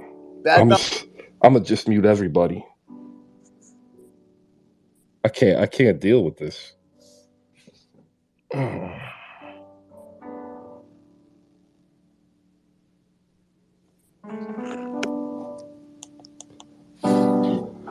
Last night, Malika Walker had a great episode of the Rewind Pod, ladies and gentlemen. It is up there. One of the participants is a dope follow. He is in the room. That's John Bynum Jr. He is a writer and a scout for Signal, which is one of the basketball scouting publications. You should shoot him a follow, and you should listen to an episode of the Rewind Pod.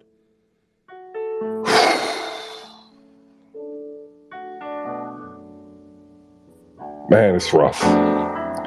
John, I don't think is a 2-team fan. I think John is a 1-team fan, and that's team life. We got to move on. Knicks fans telling me they're 2-team fans. Chris, It's I have just too something much. I want to Chris, get off my move chest. Too on. Chris. I mean, much. you know the deal with me. You know the Too deal. much. You're just making it. And all I You said know, was I like the Chris, Pacers you're the Chris, just way they making it play. Chris, I bigger have than. something to admit, and I'm sure JFK would don't be forget, Chris kind is of a happy. 3-team fan: 76ers, Pacers, and the Kings. I'm a 1-team fan, but I own a Miami Heat jersey, a Dwayne Wade jersey, to be What? specific. Yeah, No, Oh, that's that's nasty. rivalry. yeah. That's nasty work. You cheating on the Knicks. You cheating on the Knicks. Nah, so it's an No. interesting story. You know, I went to the NBA, Hall of Fame one time. Springfield, all that, years ago, many years ago, with my father, and he offered to buy me a jersey. There was no Nick jerseys. There was a Dwayne Wade jersey, who happened to be one of my favorite players. So I was like, yeah, you know what? He got it for me. I was a kid. What do you want me to do? Well, not Nah, a kid, man. but I was a Cheating on the teenager. Knicks ain't gonna help you, Bankai. It's a nice jersey, though. I will I say can that. relate on Like that. that material they used to make those with. Do you J- wear it? Do you wear Nah, it? I never wear it. I just have it hanging. That's what Really. I Yeah, no, say. I can relate on that. Yeah, That's that's a cool. 5 Nah, That's jersey. nah. cool. I never wore any other jerseys I got except for the Knicks, because I used to have a Yao Ming jersey. I don't know what happened to it. A Telling on LeBron. yourself. Like, stop. Stop while you're ahead. I tell my son this too. Like, never tell on yourself. Like, if you go on tell the whole story, tell the truth. Just don't put me in front of any of that. Telling on yourself, Bankai. Yo, Man. Congratulations to better you, not do that, Chris, Chris. because that means You this should is a make a safe Hoop space, Spaces Chris. jersey.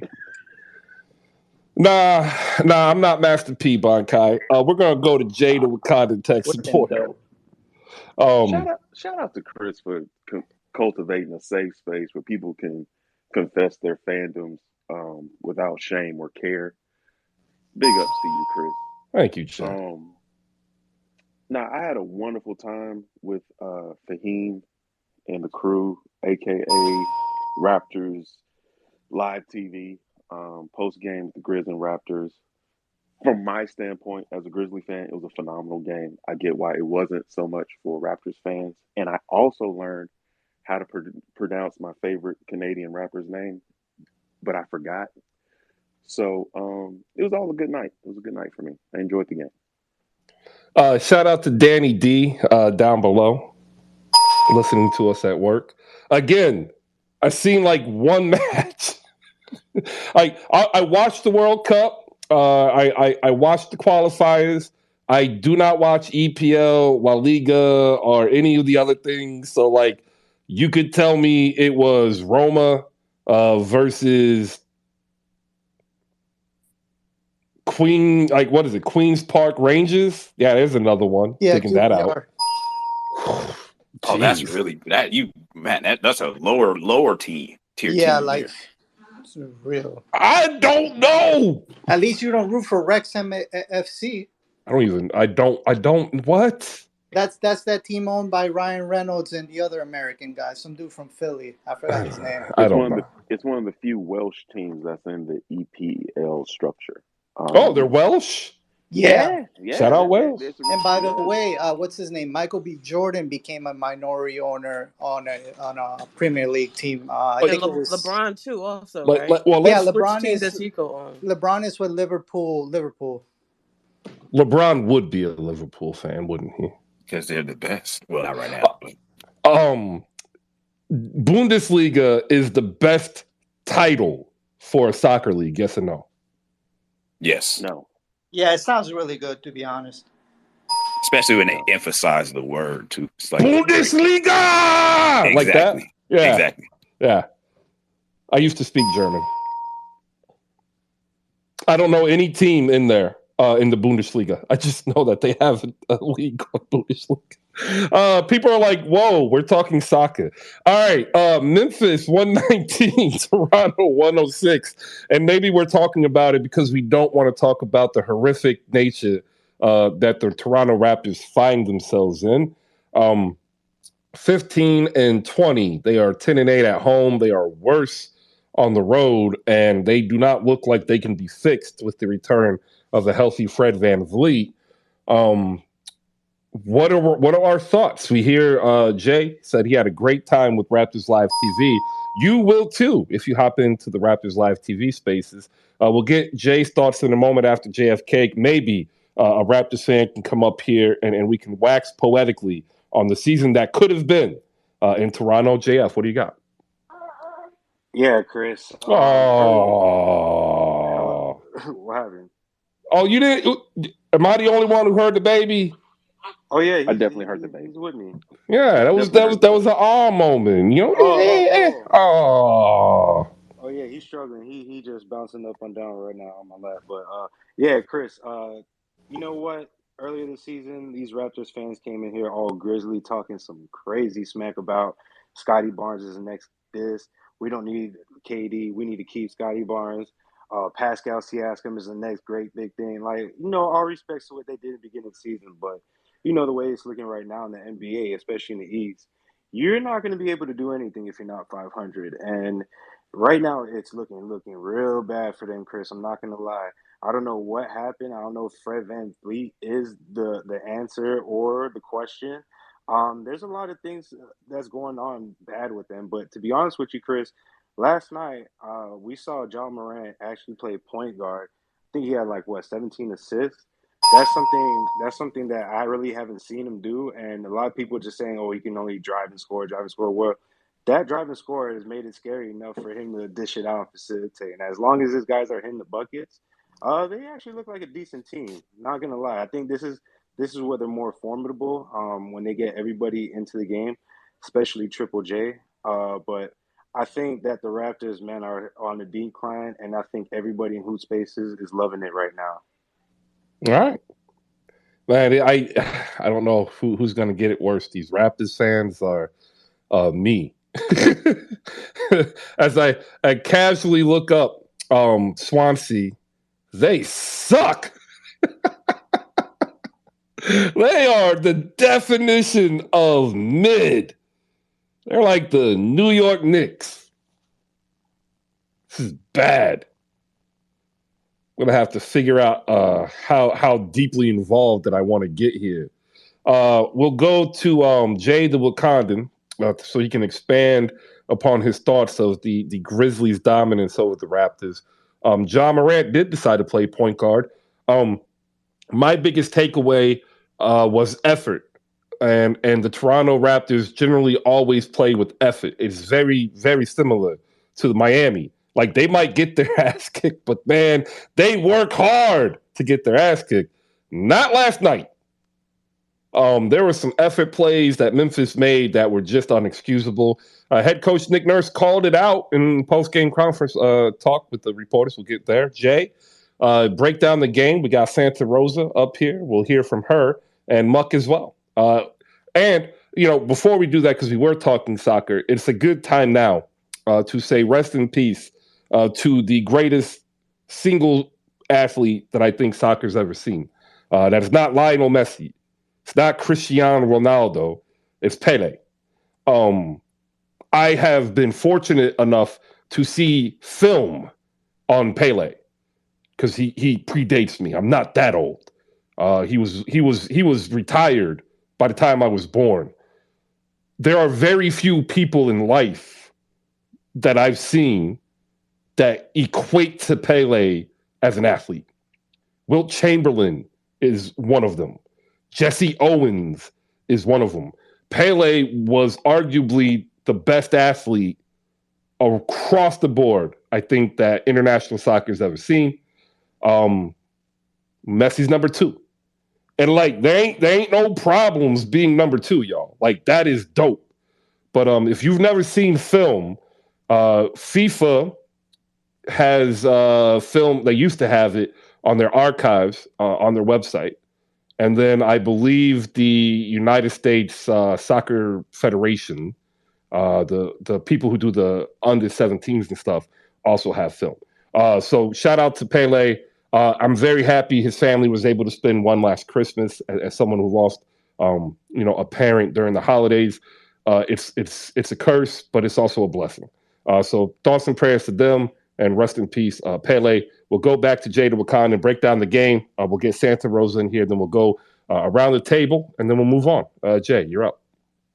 Hey, good morning, everybody. Again, please retweet the show card, and also my deepest condolences to Pele's family and friends and companions.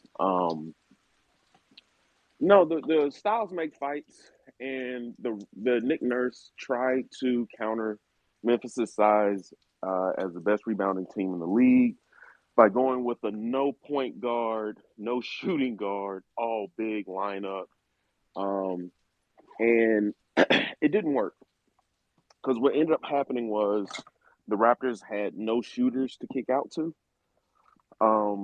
And Nick Nurse realized this, adjusted, and kind of played his normal rotation. But by then, Memphis kind of had a stranglehold on the game. And the Raptors are also used to being the most physical team on the court. They're like the 2008 Celtics.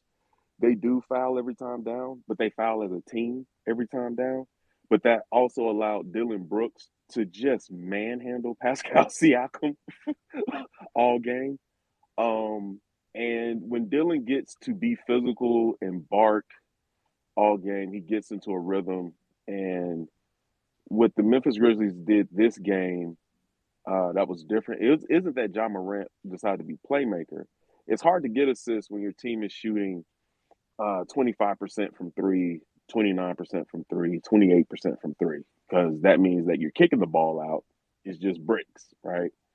And so the Grizzlies did make a more intentional effort to get inside. The opportunity for lobs were there because of the big man issue that the Raptors have. And honestly, to be honest with you, even though we won, I would argue that the Grizzlies didn't emphasize it enough because the Raptors switch everything in their man concept that Jaren Jackson and Steven Adams could have had Malachi Flynn or Gary Trent Jr. on their hip at the post basically anytime they wanted. But the Grizzlies did run some this funky action where they ran it like they were going to run horns to beat the Raptors 2-1-2 zone defense. But instead of Ja going wide like an American football toss sweep, he split it, and it made the Raptors that were guarding the corner shooters stuck in no man's land. They didn't know what to do, and Ja just kind of carved them up from there. So the Grizzlies are adding different packages, which is great. But no, the Raptors shortchanged, and without Precious Achua, arguably their best rebounder, they're just going to have struggles. And that's just what it came down to.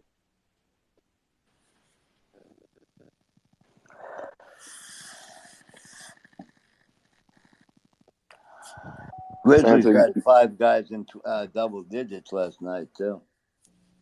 Well, they had 6 guys. All starters for the Grizzlies were in double figures, and John Conchar off the bench was in double figures. Steven Adams had himself a game, 14 points, 17 boards to go along with Ja Morant's 19 and 17. This is the stat that I took away, right? The Toronto Raptors had more steals. The Toronto Raptors had more blocks. The Toronto Raptors shot more free throws. The Toronto Raptors made more free throws. They lost. And why did they lose? Because there were 3 plays that were indicative of horrible play. One that Nick Nurse called out after a made free throw, basically an uncontested dunk on the other end for Memphis. It was nasty work. Santa Rosa, you caught the game. Shout out to you. I know it was rough. Raptors Live TV is also here. If he's able to pop up, we'll hear their thoughts. Santa, what did you see last night? Hi, Chris. What I saw last night was just Raptors tanking in epic fashion. That's what I saw. Nice. And yeah, it was just really bad. I thought I knew the game was going to be like a loss for us because Memphis has, Aquaman, Steven Adams. They have capable backup centers to, rim protect, to dunk, to grab rebounds, everything, and block shots. Raptors don't have that. All we have is a slow Ken Birch and a second round pick in Christian Koloko, who, he's great and everything, but he needs some time in the G League. He still fouls a lot. He's still young, and it takes a longer time for you know centers to grow in the league, and that and the defensive intensity was just not there at all. And you pointed out something this morning, how maybe the Raptors turned on Nick Nurse, and I thought more about it, and I could see it. Um, it's just, I think that they're just tired of the constant um, playing like hard defense for the past 2 seasons, and I think it's just taking a toll on them. Not having a center, having to play all these different positions, do all these different lineup changes. It's gonna start running. It's gonna start wear and tear on the body and on the mind. And I think, like, it's kind of like working to Nick Nurse's disadvantage. And you're starting to see it like in the younger guys. Scotty, last year he was like very into it because it was like all new. And he would guard one through five, and do it pretty well, and do it with intensity and aggressiveness, all things that showed, made him like, be look like the rookie of the year. But this season, when we thought that the Raptors would, try to either get DeAndre Ayton or Miles Turner, and they didn't, Scotty has to kind of go back into that center role. And you just see that, he's just not into it.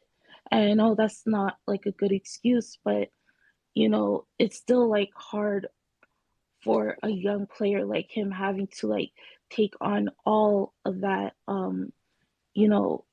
pressure on playing a role like a center and going up against centers. Like Scotty having to defend Steven Adams last night was like torture to watch, because he's going to get cooked on every single play, and it's going to make Scotty look bad when it's actually, due to the front office and, Nick Nurse, not willing to put Ken Birch in, even though he is very slow and, can't really stop Steven Adams. Put Ken Birch on Steven Adams instead of Scotty. So I don't know. It was really bad last night. I did put that out there. I think there are some Raptors fans who don't believe that, and I all I can see is all I can say is what I see, and what I saw were at least 3 or 4 players who just seemed to not respond to Nick Nurse. Right? I'm not going to call out names. Go watch the tape. I think I know who. Yeah, Bo Cruz doesn't respond to anybody. So No, saying I don't know why saying he's on there for. trying to build up trade value because he had a good Yeah, uh, he scored international 0 play in points last Eurobasket. night. Yeah, and he's got the feet of a sloth. Let's go to Muck. Muck, what's up, man? How you doing? What's up? What's up, guys? Raptors fan here. I'm currently on a work call, so you come back to me in like 5 minutes. I'll be right back to you. All right, cool. Because he's also a 2-team fan, ladies and gentlemen. He's the Raptors and the Spurs fan. Just nasty I'll business explain it. today. I'll explain it. I'll explain it. See, now he feels like he has to qualify with an explanation. We're definitely going to listen to this. We'll go next to Jada Wakanda. Jada. Yeah, I think that Santa's spot on in that the front office needs to get a big, but I think that there are affordable bigs that they can get where they won't have to rearrange their roster or a lot of their draft assets. I know Jakob Pertl is the quote unquote perfect solution, but a Mason Plumlee works as well. Expiring $9 million deal, loves to rebound, loves to pass. and he won't disrupt the shot hierarchy. Um, and the thing is that the front office also bet that Scotty Barnes would be better, and Scotty Barnes hasn't been better. There's a thing he used to do his rookie year where he'd bring the ball up and they kind of ISO one side for him, and he kind of drive, go to the elbow, and either reverse pivot or just rise up for a jumper. And I don't know if his ankle isn't healthy. I don't know what's going on, but you rarely see Scotty Barnes pull up jumpers in the mid range anymore. And without that weapon, when he gets the ball in the middle of the floor, when teams know you're not going to rise up for a jumper, there's no need to double the most expensive place on the floor to double, right? And that's how the Raptors kind of made their bones offensively last year. Was Scotty was kind of the spoke of the wheel in the middle of the floor, but when he's not taking that jumper when teams sag off or he has a size mismatch, um, that kind of gums up the works and makes Pascal Siakam work way too hard. Because low key, Pascal Siakam is a great playmaker too. It's just Toronto sucks at shooting the three. And so there's a lot of potential assists that Siakam probably could average a triple double on an average shooting team from three. And that's also an issue. And I don't know how Nick Nurse fixes that as well. Take out Gary Trent Jr. from last night. The Raptors shot 5 for 21 from deep. Yeah, like it's been a season long problem along with the yeah, it's been a season It's long been a problem tough along season with from it. three, man. Yeah, along with them allowing like I think the league worst amount of offensive rebounds per game. So when you combine those, Also, go ahead, finish up. oh no, I was gonna say when you combine that, when you're not getting defensive rebounds, that means you have to play an extra defensive possession, which tires out your legs, and then you're not shooting well. So you're giving up second chance points, and then if you're not hitting on the other end, then you feel like you have to shoot threes to catch up, and it's just a vicious cycle. And that's the cycle that the Raptors have found themselves in too many times this season. For Raptors fans liking. So I definitely get the frustration. One of the things that I want to see stop happening is Scotty Barnes dribbling between his legs. Like, just stop, Yeah, please. he needs to stop doing that. Like he sits there and he does like this cross that doesn't go anywhere because he's stationary. Yet he somehow is crossing between his legs multiple times. Yet like staying within a 6-inch spot. Like it's maddening. I think with Scotty this year, there's multiple things. The reason why to like his sophomore slump, it's like one is the injuries, multiple injuries with his knee and ankle in such a short amount of time, not really getting a chance to rest too much because we have players out and injured. Um, and I think also he is trying to like develop his game and trying to see like what he can do on the court now, instead of just being in the paint and trying to go for the layup or the dunk, or the putback. He's trying to like add more jumpers to his game, add more threes to his game. So like in the beginning of the season he was taking like a high volume of threes, and he was making them maybe not as um efficiently or consistently, but he was.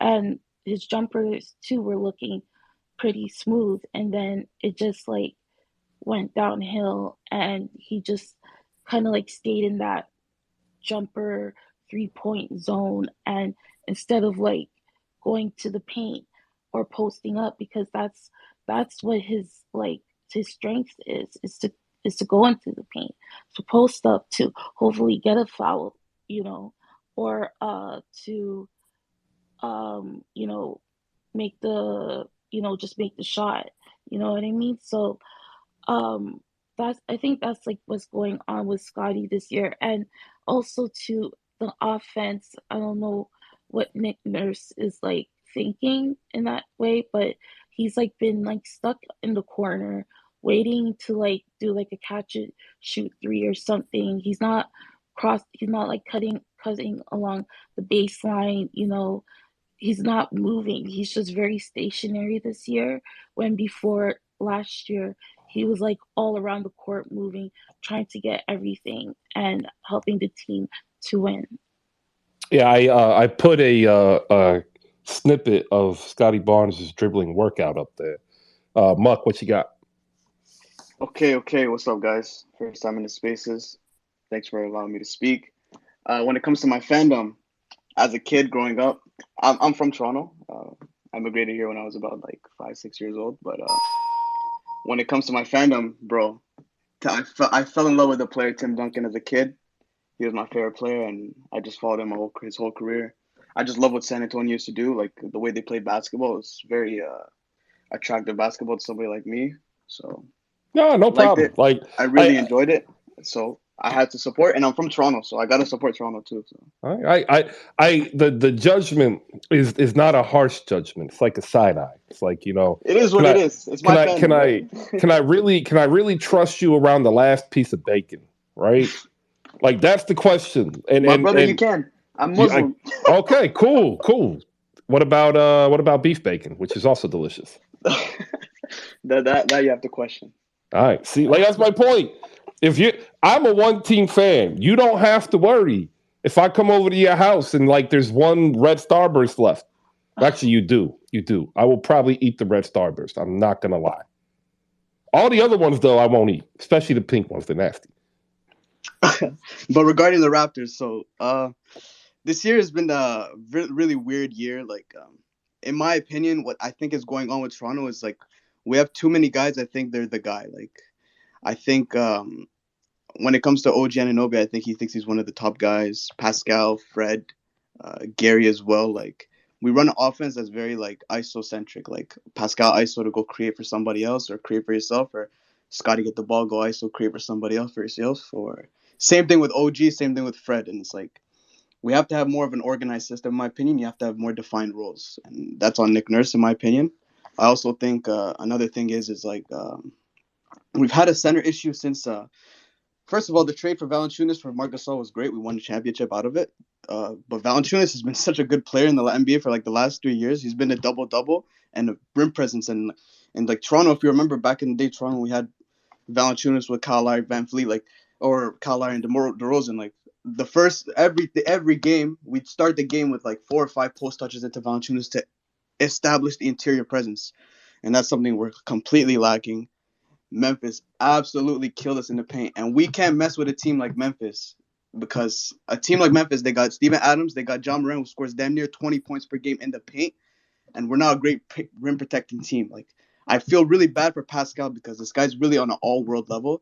He can play on the 3 levels. He creates shots for his teammates that they can't hit for some reason, but he also has to protect the rim. And at some point, He's not a rim. He's not a rim but he protector. has to. It's not that he's not. It's not that he is a rim protector. He's not. He's in a position where he has to, and that's just not a comfortable position for him. And you see him in games where it's like it's lacking effort. And when it comes to the Scotty Barnes situation, I just feel like the kid has lost his confidence completely. Like I don't know what it is. He's not as aggressive as he used to be. If you just watch yesterday, when he's bringing the ball up past the half court, he's just probing. He's going into the paint. He's probing. He's not like decisive with the decisions. He's not attacking the paint. He's not looking to go get foul calls. He's just, I don't know. He's just in between. He's always looking. I could tell you why. The league's figured him out. I mean, you can say that. Like Jason Tatum also had a rough second year in this league. Like a lot of don't do not do that. No, I'm being very honest. You go look at the stats. It's true. Jason Tatum did have a rough second year in this league, but he also did figure it out. And young players, they will figure it out. I believe Scotty will. Scotty has more than scoring skill. Scotty has the skill to defend. Scotty has the skill to play make the basketball. Scotty has the skill to infect the game with his passion. Like there's many things that you can bring to the basketball game. So I'm not really worried about that. I just think it's a slump for him. But also I think the Raptors' real problem is defined roles. I think our team Yeah, I would have traded Scotty for Pascal for KD. That's like one of the greatest players who's ever stepped on a basketball court. But when it comes to a team, you need to have defined roles. And Pascal is. I feel you. I think you're misconstruing Jason Tatum's second year, comparing it to Scotty. I'm not necessarily. I'm just saying, but Jason Tatum had a slump to his second year as well, and the media. He was better. Okay, He was better his second year than his rookie year. I'm looking at the stats now. He was better. all More rebounds, more all assists, I'm saying is more points. media narrative was the kind of the same for Scotty right now. It was a slumping rookie, and he'll fight out of it. I'm not. I believe in Scotty wholeheartedly. Like you can. I don't. From what you saw last year, you could definitely tell that he can translate to become a good NBA player, a very good NBA player. He's just lacking confidence right now. Ankle injuries are serious; they can lead to hip injuries, knee injuries, stuff like that.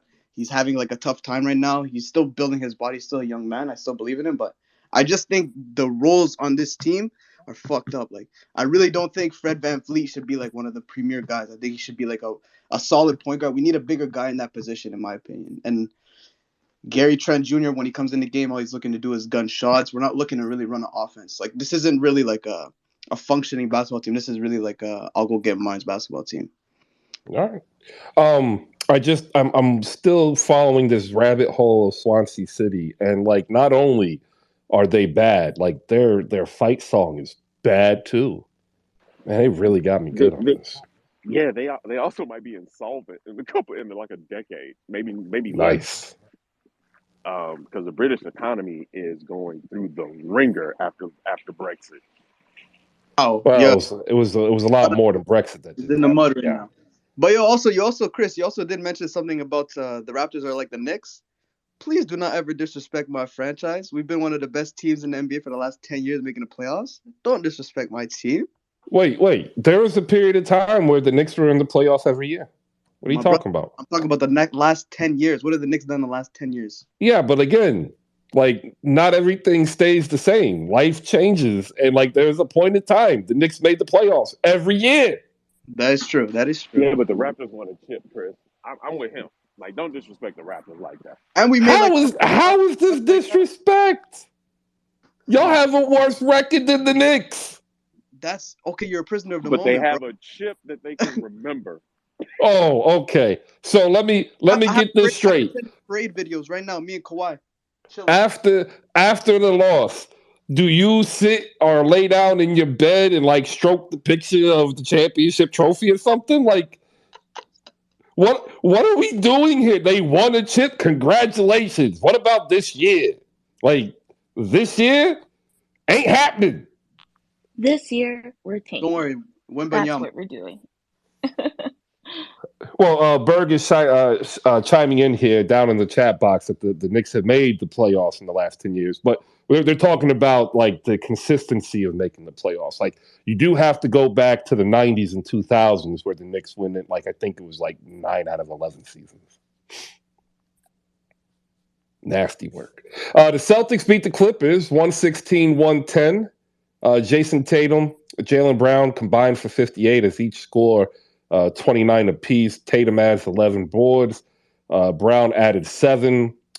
They had 3 assists between them, and they shot 3 for 19 from deep.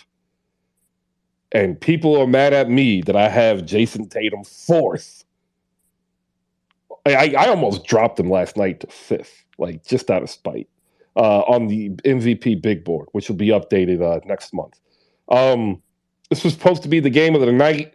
I liked what Kawhi did. He looked real good. I did not like what anybody else did. And I didn't like PG.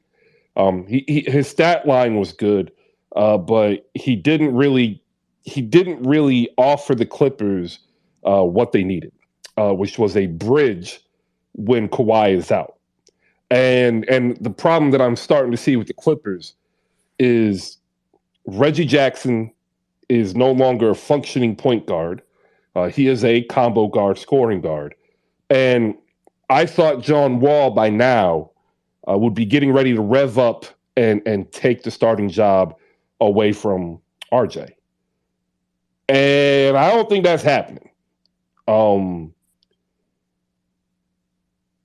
I don't want to say that he's done. I don't think he's done. What I think is there's a latency or a lag because he didn't play for so long because of the Rockets. But I think like the Clippers are an interesting case as basically the midpoint of playoff teams. If you can go in and you can say we can definitively beat the Clippers, you are probably a top 6 team in the league. But if you go in and you say we're going to struggle against the Clippers, you probably aren't that true title contender. That's how I saw last night. Anybody catch this one? No? I caught the what's the word? The compressed game. Yeah, like the either the all offensive possessions or Yeah, the one that was cut with no commercials. It's like 40 minutes long. yeah. I this is gonna sound weird to say, but it is it just me or does it seem like they get some really good action when they let Zubac play as an elbow I think it opens up the floor. The issue with Kawhi and Paul George and Reggie Jackson is they all tend to play in the same space. And when you run Zubac pick and roll down the middle, it cuts off half of the offensive potential. So if you run him over on the elbow, it opens the probably about 60% of the opposite side. And so what you see is that action will end up putting like Batum in the corner, or Kennard in the corner, or Powell in the corner, and then they're able to run a screen with PG or Kawhi, and then whoever isn't running the screen action for the ISO is on the opposite side wing, so you can swing the ball over. I just don't think they work. I don't think they work the way Ty Lue and a lot of basketball people were imagining them to work. Because to me, the way Kawhi plays, the way PG plays, you don't really need a Reggie Jackson or John Wall on the floor. And I can't believe I'm saying this to help the Clippers, but it would be more advantageous for them to put Luke Kennard in that spot and just tell PG and Kawhi to bring the ball up. Because there's too many times where Reggie Jackson brings the ball up, he gets a pick, and as soon as he like clears the pick, that shot's going up. And the shot's going up, nobody's getting in rhythm, nobody is doing that. And then when Reggie Jackson does run the offense, he kind of runs it like a spoiled child. Like it's not a I'm happy to do this. It's I'm doing this so coach doesn't bench me because I can't wait to get to my next shot. Um, and with John Wall, like you said, everything is a beat slow, and I don't know how the team and has rallied around John Wall. I don't know what John Wall has been told they need him to be. Because if they've been telling him just be John Wall, quote unquote, that's kind of not what this team needs because John Wall doesn't have the capability to be that John Wall. They got him making threes, dude. Like he's never taken this many threes, and he's not even Yeah, playing 30 minutes per game. yeah, that's what I'm saying. And so that's what I'm saying. Like if you're gonna have him do that, Luke Kennard can do that. So just put Luke Kennard on the floor. You see what I'm saying? Like it just doesn't. The math ain't mathing on that one. The numbers, Well, the numbers reflect that, Jay. here's some math with Luke Kennard. 17 minutes, a perfect PJ Tucker copy. So I'm actually going to go ahead and do it now. We will have the Tony Snell Award and we will have the PJ Tucker Award. Congratulations, Luke Kennard. Everybody give him a round of applause. The first recipient of the PJ Tucker Award. 17 minutes, 0 shot attempts, 1 rebound, 1 assist, 1 foul. Luke Kennard, your PJ Tucker Award winner. John is up here. John, it was a miserable watch. It really was. Reggie Jackson shot you out the game. Marcus Morris Sr. shot you out the game. And we lost by 6. Luke Kennard. And we lost by 6. Luke Kennard didn't. Well, yeah, but that's my whole point, and that was Jay's point. You had Reggie Jackson, our Jacks, last night shot you out the game. Because but keep in mind that he got nicked also earlier in the game. Well, He yeah, got he hit. still He was shot you out the hobbling game. in the during that fourth quarter that you're referring to. He got What about Morris? well, Marcus Morris. Well, he plays most of the minutes at the power forward. He's playing power forward minutes. It's unfortunate that Ty Lue is still tinkering for like right now with the lineups, and you don't see Robert Covington play, or like Terrence Mann plays just like 5 minutes. So we just have to, we have to just deal with how he wants to experiment with his rotations. He knows what we have. The net rating of the team is currently like fifth in the league. So we know we're good. He just wants to see what he has on the floor. And and we still managed to almost like tie that game even with all the issues that we were referring to in the fourth quarter. So we're Yeah, no, like I said, they are the barometer. They are the test. If you know you can beat the Clippers, you are a contender. If you know you're going to struggle, you are not. man. Also, we're talking about the Boston Celtics here. Let's not, you're always like, uh, quote unquote, like putting it on us. I mean, let's give some credit to the Celtics, even though they gave a certain Vanderbilt big man a DNPCD. Let's keep that. So, Yeah, it would have been worse had Luke Cornett played. I fear, the Celtics probably would have won by double yeah, figures. My issue is the Clippers went in the fourth quarter up. yeah, but also give some credit to the Celtics. You know, like Derek White played very well that game. And I think Grant Williams provided key minutes down the stretch, and the Jays showed you why they are MVP candidates, as what you were saying. So It's just rough because you shot better. You shot the three better, anyways. But man, Grant Williams and Jason Tatum really out rebounded y'all. yeah, and I think Zuplek did not play the fourth quarter until like about less than 2 minutes. So and the Celtics took advantage of that. So All right, Jay, hop in here. What do you got? Yeah, the other issue is Kawhi Leonard took 16 shots. He took one free throw. Paul George took 22 shots.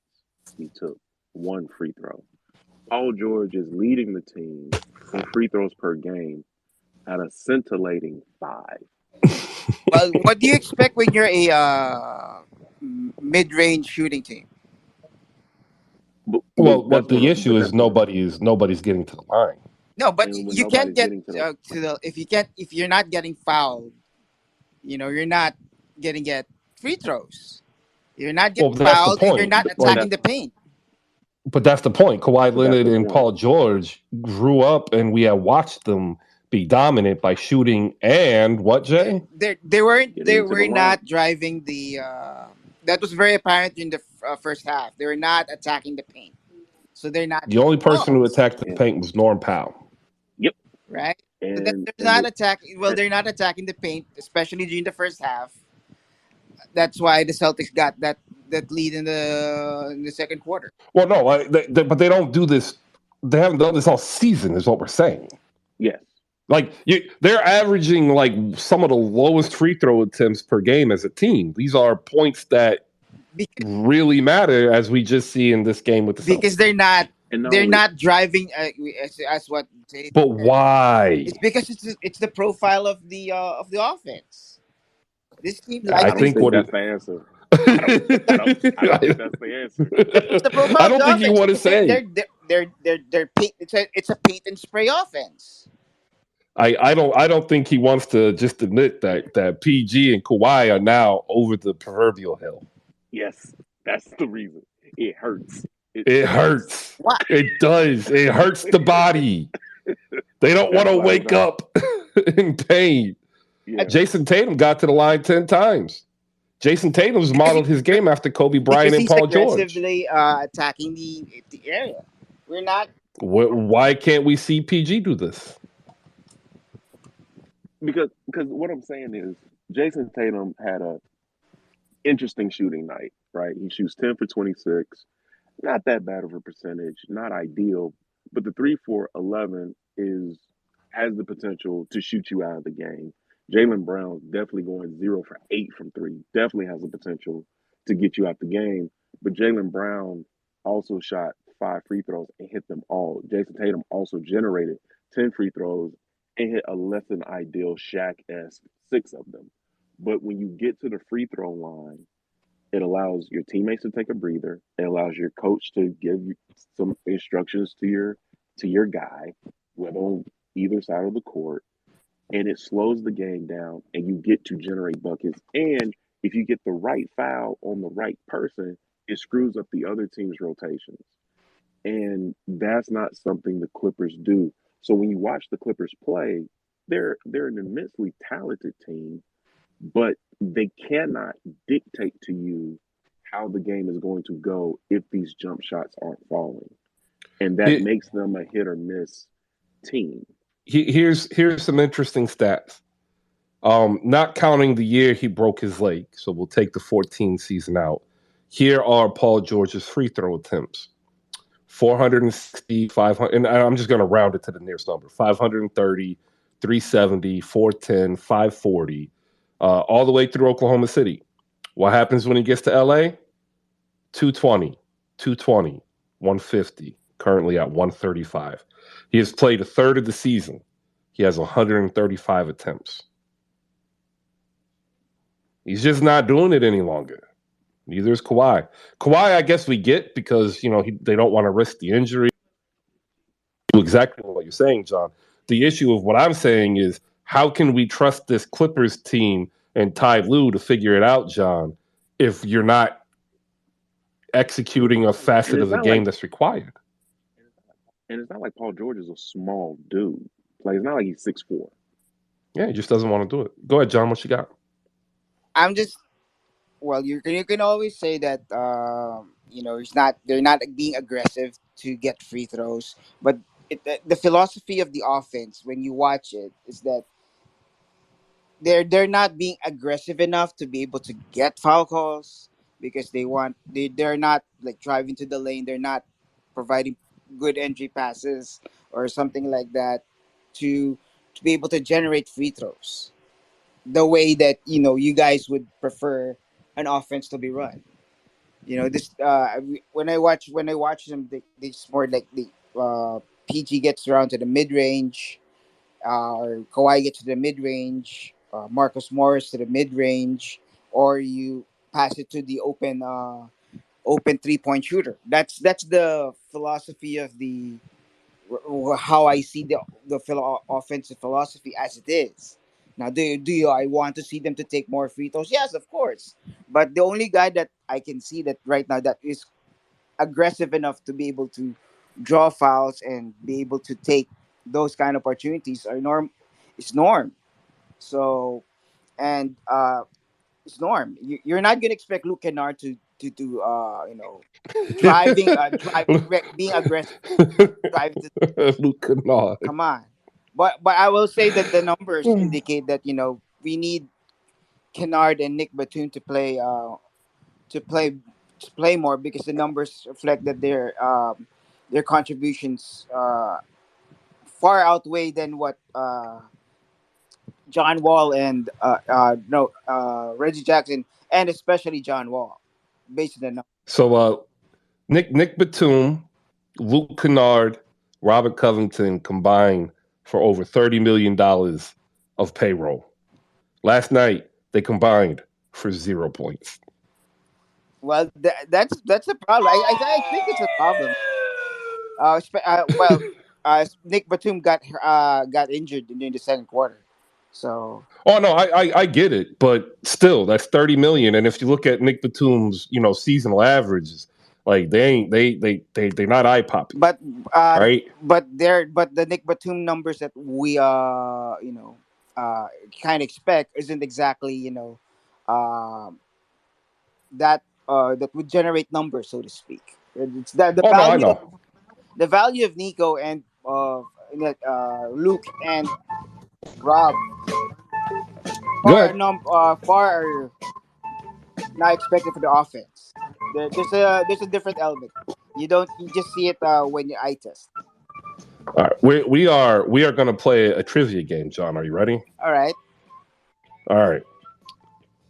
Did they score more or less than PJ Tucker? That's the game, ladies and gentlemen. It's going to be an interesting game. PJ Tucker is a marvelous professional player. Don't look up at his stats. I want y'all to go ahead and do this in your head. Terrence Mann, did he score more or less than PJ Tucker? Less because he played 5 minutes. John Wall, did he score more or less than I think PJ more. Tucker? I think more. Luke Kennard, did he score less or more? He's been scoreless for the last couple of games. So less. Marcus Morris, less or more? I believe he scored in double figures today. All right, so there More. you go. Yeah, more. All right, John knows his team, ladies and gentlemen. Give him a round of applause. I'm telling you right now, we're still in the tinkering tie phase of what he does. So to be you're quite not. honest. You're not. Like, you are who you are, and he's tinkering because he knows the team is broken. Yeah, but I know that. That's why we were wondering why is Robert Covington not getting Because he's playing done. time. So we'll see if we'll see. I think we will see we will have a better idea on where this team is in after the All-Star break. Well, I know, because they're going to have to make a trade. and to that, the poll question is up there. Do the Clippers settle for too many jump shots? The answer is yes. Yes. But there's also an oh my God answer that you can choose, or a no. But we got to move on. It's 12:02. I have to hit this button to do another read because we're already into the third hour, ladies and gentlemen, of Hoop Spaces. And I want to say thank you to all the people who've come through. Usually, not going to lie, Fridays are a slow day. Most people come in that they want to get into their work. They want to get their work done so they can go home early. But we've already hit about 300 people that's come in through the show, right? And we've had 1,900 people see the tweet, which is awesome. I want to say thank you to the 16 people who've retweeted and the one person who quote tweeted. This is something that comes up every day. We get on average 76 to 119 people at any given time, yet we always seem to not have the retweets. Now, I know some of you are at work and some of you aren't. And even if you're at work and you're listening, you should be able to retweet either now or later. Just, a little favor to ask. Brought to you by slamgoods.com. They don't retweet, but they sponsor us with this promo code. It's Hoop Spaces, the name of the show, right? Like, use that promo code and save 15% on your entire purchase site-wide. Whether it's a closeout, which is, a sale item at 70% or more, or maybe it's just a regular sale, like the digital subscription on sale for $19.97. You can buy that, use promo code HoopSpaces, and save an additional 15% site-wide. It's real dope. Shout out to our partners, audiolabs.io. If you ever miss any of the show, head over to YouTube. It's there, unedited, for context. A lot of people said, oh, you should cut this up. You should make it look like this. I'm like, nah, man, this is a live, organic conversation with people who don't want their words to be cut to sound like something else, right? I don't want to do that to you. I don't really particularly care now if people do that to me because apparently I'm famous. I'm not. So head over there if you miss any show, and you can run the tape back yourself. Shout out to Playback TV. We'll be back next year in a few days. I have to figure out how to work this in the schedule. It's a phenomenal tool where you can actually live stream games as a group like we are now. So if you ever have wanted to watch a game with me and pick my brain while we're watching, get ready for that as we open up Playback TV at the beginning of the year. So there, man, lots of work to do. I remember when we first started, I had none of this. We just opened up and said, hey, I watch basketball. Do you? And like, people are like, oh yeah, this is great. And then over the course of a season, people really found out that I actually watch probably too much basketball. And we doubled down for the second season. So I do want to say thank you to slamgoods.com for supporting the boy in the dream, in the vision. One day at a time. All right, we have another game to talk about. It is the Rockets and the Mavericks. If you are a Mavericks fan, you are in absolute shock and disbelief because this team continues to win despite having Jason Kidd as a coach. We'll get to that. 129, 114. Mavericks over the Rockets. Jalen Green had 23. He took 15 shots. He actually took more than 15 shots. He took, I think, like 20. He got to the line 8 times. Kevin Porter Jr., 17. He had 7 assists. And I once again say they have to choose who they want. It's either Jalen Green or Kevin Porter Jr. They play the same position. Jabari Smith Jr., 13 shots, 16 points. Alperen Sengun, 11 and 6. Funny how every time he starts to have foul trouble, I don't hear the people saying, oh, Alperen Sengun is the player with the highest ceiling. It is Jabari Smith Jr., all right? Like, there's a reason why Tari Eason hasn't made the starting lineup, and his name is Jabari Smith Jr. And Tari Eason, ladies and gentlemen, probably a better fit for this offense in Houston. The Dallas Mavericks, once again, lean on Luka Doncic and his Luka magic. 35 points, 12 boards, and 13 assists. Christian Wood in the starting lineup only played 21 minutes. Didn't really need to play more. He did pick up 5 fouls, 21.6 boards. Tim Hardaway Jr., still Tim Hardaway Jr., 18 points, 3 of 8 from deep, 5-14 shooting. Spencer Dinwiddie, 15 and 6. But this time, ladies and gentlemen, we need to give a round of applause and adulation and praise to one Dwight Powell, who went 8 for 8 with 19 points and 6 rebounds. That's when you know your team is bad, Houston. When you give Dwight Powell 8 for 8 and 19 points, looking like an all-star. He came in, and if y'all remember, like Andrew Bynum when he was young, like he just ran in and got putbacks and dunks. That's what Dwight Powell did. Like on 2 reconstructed ACLs. How bad is Houston? Like, they are so bad. Shout out to Kemba Walker, seeing action again. 13 minutes. If you remember, he came in, had an electric 40-point performance, and then disappeared because he was injured. Jaden Hardy got some run, too. Shout out to Jaden Hardy. 3 points on 1 for 3. That young man can get some buckets. I feel so bad because he is that good in talent.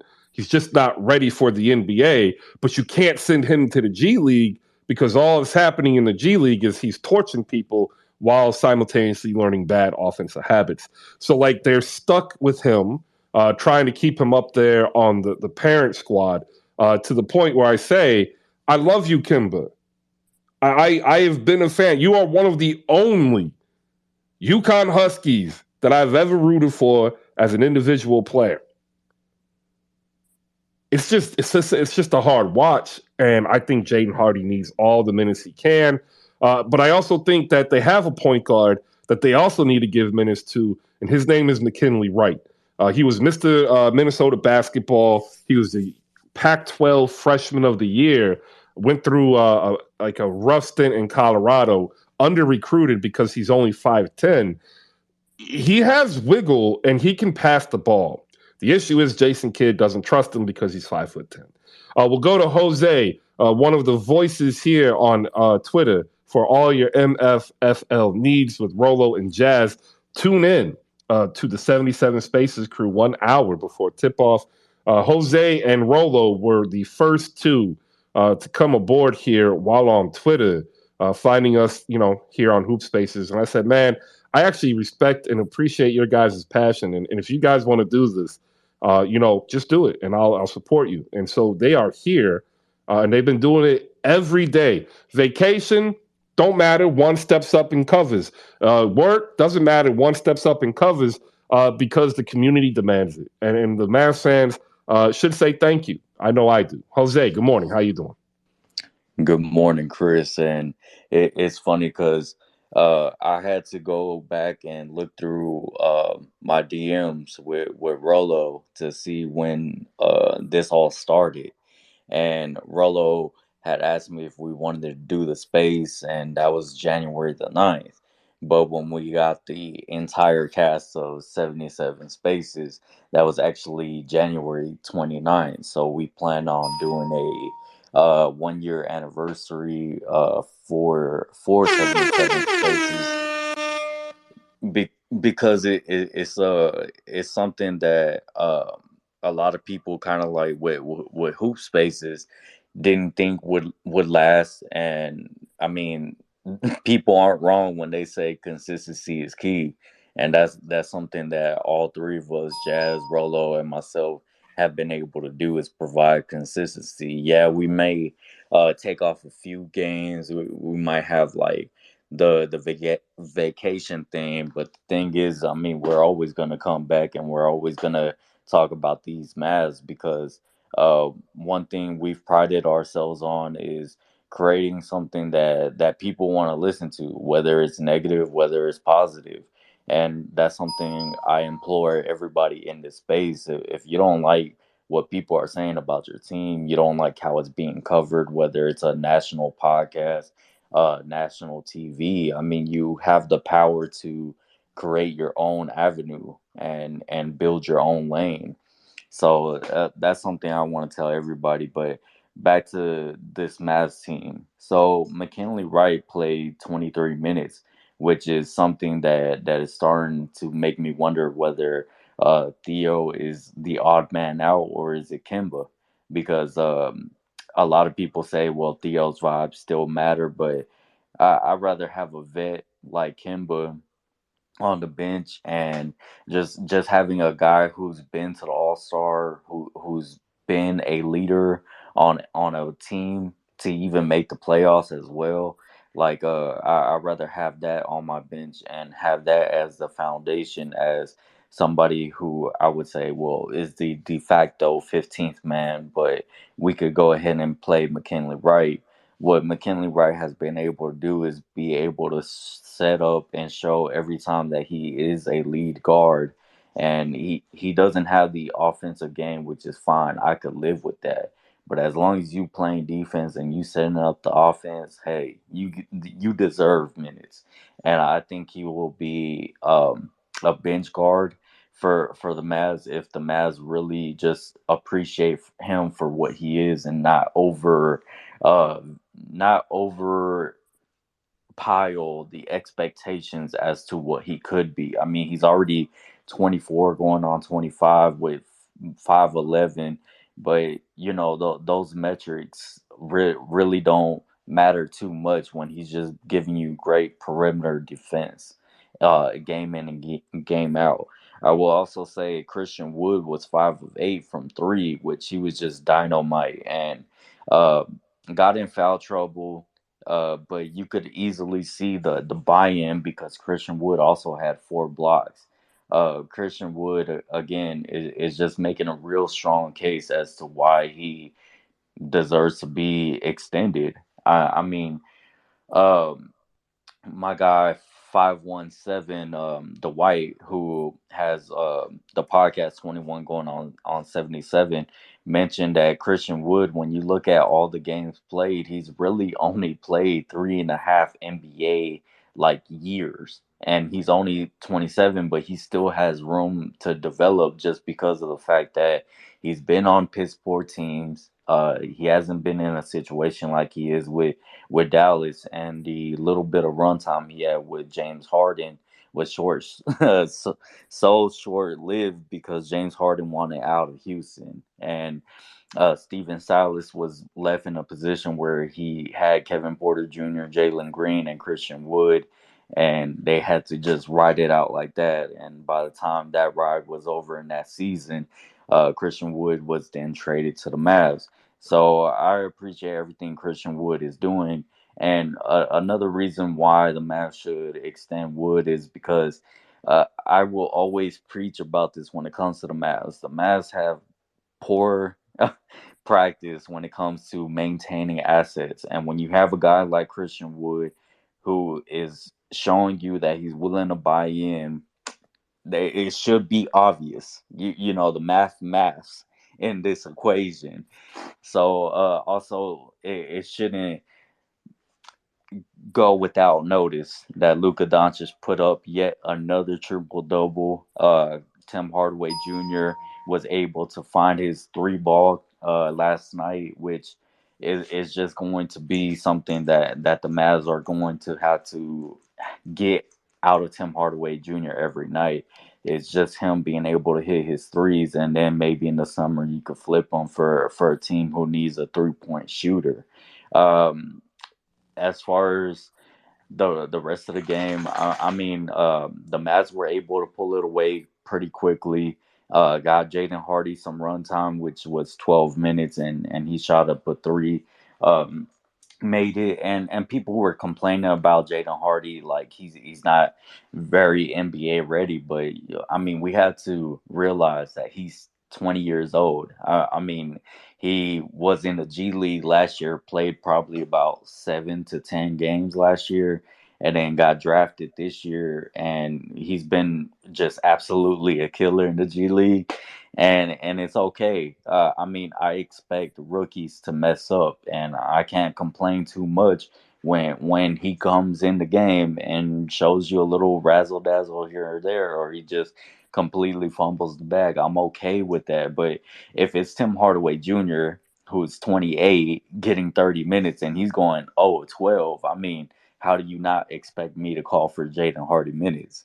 Also, I will say that AJ Lawson should have got a little bit more runtime last night. I mean, you see Frank Ntilikina kind of just being abysmal on the offensive side of the ball. I mean, AJ Lawson has the length, he has the athleticism. Go ahead and give him runtime as well. It's going to be crucial because we have Dorian Finney-Smith, Maxey, and Josh Green out for a I don't know. We just have them out, but Jason Kidd really needs to start running some of these guys a little bit more, especially if you're up against Houston. I mean, we have the San Antonio Spurs tomorrow night. I expect us to get out early and go ahead and just give Lawson, Hardy, and Wright these 24, 25 minutes and let Luca rest. Um as far as the Houston side of the ball goes, I mean, it's evident. You've said it here before that they need a true point guard, and Kevin Porter Jr. and Jalen Green just look to see who's going to take over that night. Jabari Smith Jr. is nice in the post. I really like his game. Hashtag free Jabari Smith. And if that hashtag doesn't work, hey, free Joel Embiid, free, free Tari Eason as well. I mean, the Mavs definitely could use a Tari Eason on their team.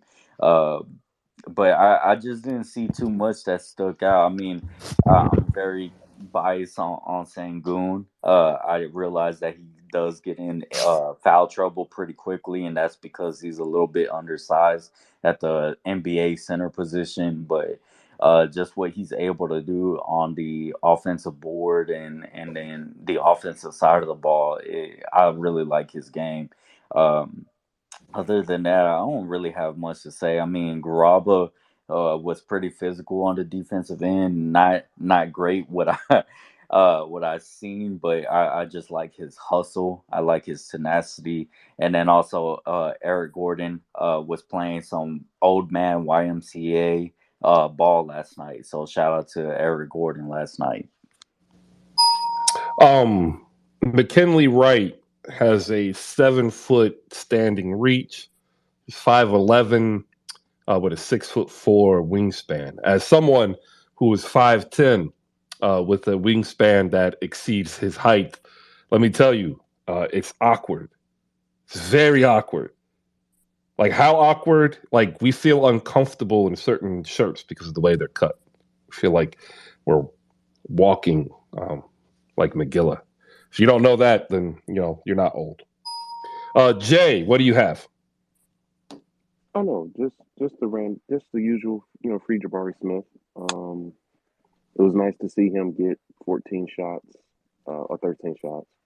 Um, Wish that he was used in the post more, because there's no offense to the Mavericks. They basically ran a 4 guard lineup, and I felt like that was the perfect matchup for Sengun and Jabari Smith to develop a 2-man game, which I think would take the Rockets a lot further than this 1-4 flat Kevin Porter Jr. or Jalen Green taking turns offense that they're running. I cannot gloss over the fact that Jabari Smith had 4 rebounds and Luka Doncic had 12. That's also an issue. I understand that where they are on the floor matters, and I would also like to talk to the Rockets brass. Just start Tari Eason. Eric Gordon is not going to play himself into a trade on this roster, on this lineup, because he has to get his, and he's old. He can no longer get his, and he can't also get his in rhythm because Jalen Green and Kevin Porter Jr. have no interest in getting Eric Gordon going. So it's better for you to just give Tari Eason those 27 minutes and just take your social media team, film Eric Gordon giving Air all the work, all the buckets in a hoodie, right? And then maybe he becomes a trade asset because you giving him these minutes, is not only hurting Tari Eason and Kenyon Martin Jr.'s development, it's sinking Eric Gordon's trade value. Like it's not working the way you think it's working. Shout out to Eric Gordon. When I remember he was coming out of Indiana. People were they were calling him the babyface assassin. The next the big thing. He was going to be like essentially like what Curry was supposed to be. But then came that NCAA tournament where he fell apart. He went 0 for 6, 3 for 13 or 15, and he just kind of tumbled. And then people started to realize that one of the reasons why he was really, really good at Indiana was because Indiana ran the offense in a way to get him open looks. So, like when we say get his, he's never really gotten his. Like when he was younger, he could drive and he would do some stuff, but he's always been comparatively to Lou Will, but he's not that type of player. And I wish he had not been drafted by the Clippers. I have nothing against the Clippers, but it was just not the right situation for him. Had he gone to a different team, I think it would have been better. But remember, like there was another guy too. His name is OJ Mayo. I don't know if you remember the hype train with him as well. But hey, when you look at it this way, he has 13 years in the league. He does know how to shoot, and eventually, I think he does get traded, but it's not going to be the super sexy trade that Houston thought they were going to get. Jose, what do you got as we get ready to close it up for the NBA talk from last night? We'll go into the games later today, and we'll get out of here.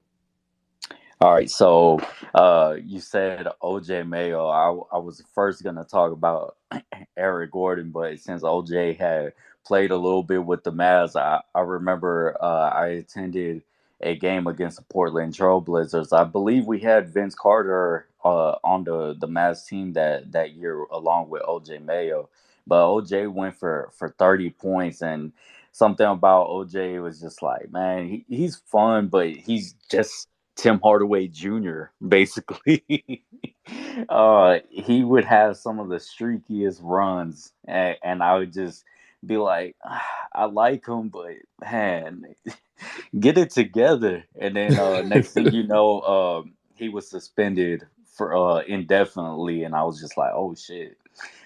So it's brought back some memories, Chris. But with Eric Gordon, I mean, Houston is showing you another um they're showing you another way on how you could mismanage assets. And starting Eric Gordon, and Eric Gordon is putting up performances like this, um, i.e. PJ Tucker. I mean, you're like, well, I guess I can't get that first round pick. I guess somebody's just gonna have to trade me an expiring and a second rounder, which I don't think Houston wants that. But uh, keep it up, and that's all you're gonna get, Houston. Uh, Man, I wonder where Houston is really gonna go. I mean, I would like them to get Scoot Henderson just for the fact that they would get a legitimate point guard, but I think right now, Detroit and the Hornets right now are just in the prime of season 1 and 2. I don't think Scoot Henderson falls to the Houston Rockets. Yeah, I don't. I mean, if they're lucky enough to get the one of the two, um, to get Scoot, that would be perfect. But even then, that would give them Scoot, Jalen, and Porter Jr. I just don't know what they're doing. Like they it's like they just said we're gonna pick a whole bunch of dudes and see what shakes out. But like Eason can't crack 20 minutes, Garuba can't, top 20 minutes, Jabari Smith can't top 15 shots, and yet like all three dudes play like the relative same position. And like I remember looking that draft, and I was just like, yeah, this ain't gonna they're gonna be awesome to watch, but ain't gonna go nowhere. And then now like they're not going anywhere, and it's not even awesome to watch. Hey, Chris, Yeah. I have a question about that draft. Would Eamon Thompson be an upgrade on their point guard distribution, or Nick Smith? No. No. Is Eamon Thompson a Jalen Green type of combo guard?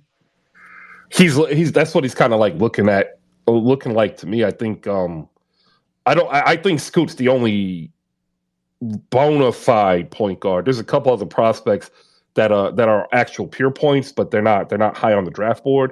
Everybody that's coming out is to me a tweener or a combo in the point guard position. And can it work? Sure, absolutely. There are a couple of dudes who can work their way into being what's considered an NBA point guard. But then we also have to keep in mind that our term and our vision of NBA point guard is in flux and is changing. We are moving away from like Kyrie Irving style point guard to more Luca and Jason Tatum and, for lack of a better person, Kevin Porter Jr. for the Rockets, where you're talking 6'4", 6'5" combo guard who can also pass. The issue is they most of them tend to not have the requisite IQ to get their guys in the position they need to be. Is Kayson Wallace that kind of a point guard? He can. I think he's underrated and undervalued. But I also want to say like the draft is a draft for a reason, and if you look at the historical picks, most point guards don't work out anyway. Well, because I think at Houston at some point I agree that Eric Gordon should not be starting. They should be starting either Tari Eason or Jason Tate. At that spot where Eric is, and then it's either that or either Jalen Green or KPJ. Better really think about taking on a 6-man role for this team, because if you're saying the my turn, your turn, my turn, that kind of does not fly, and kind of doesn't fly. And then of course, yeah, the free Jabari Smith phenomenon. I mean, you got to play him because he's a second overall pick. And but yeah, I agree. I still agree. Do kind of agree that Tari Eason, it will be the better role player for this squad compared to Jabari Smith though. Yeah, I'm looking now, and right now the best point guard that's a pure point guard, not named Scoot Henderson, is probably Marcus Sasser at Houston. And like he ain't gonna be moving the needle. He's a borderline back into the first, top into the Yeah, half of the second.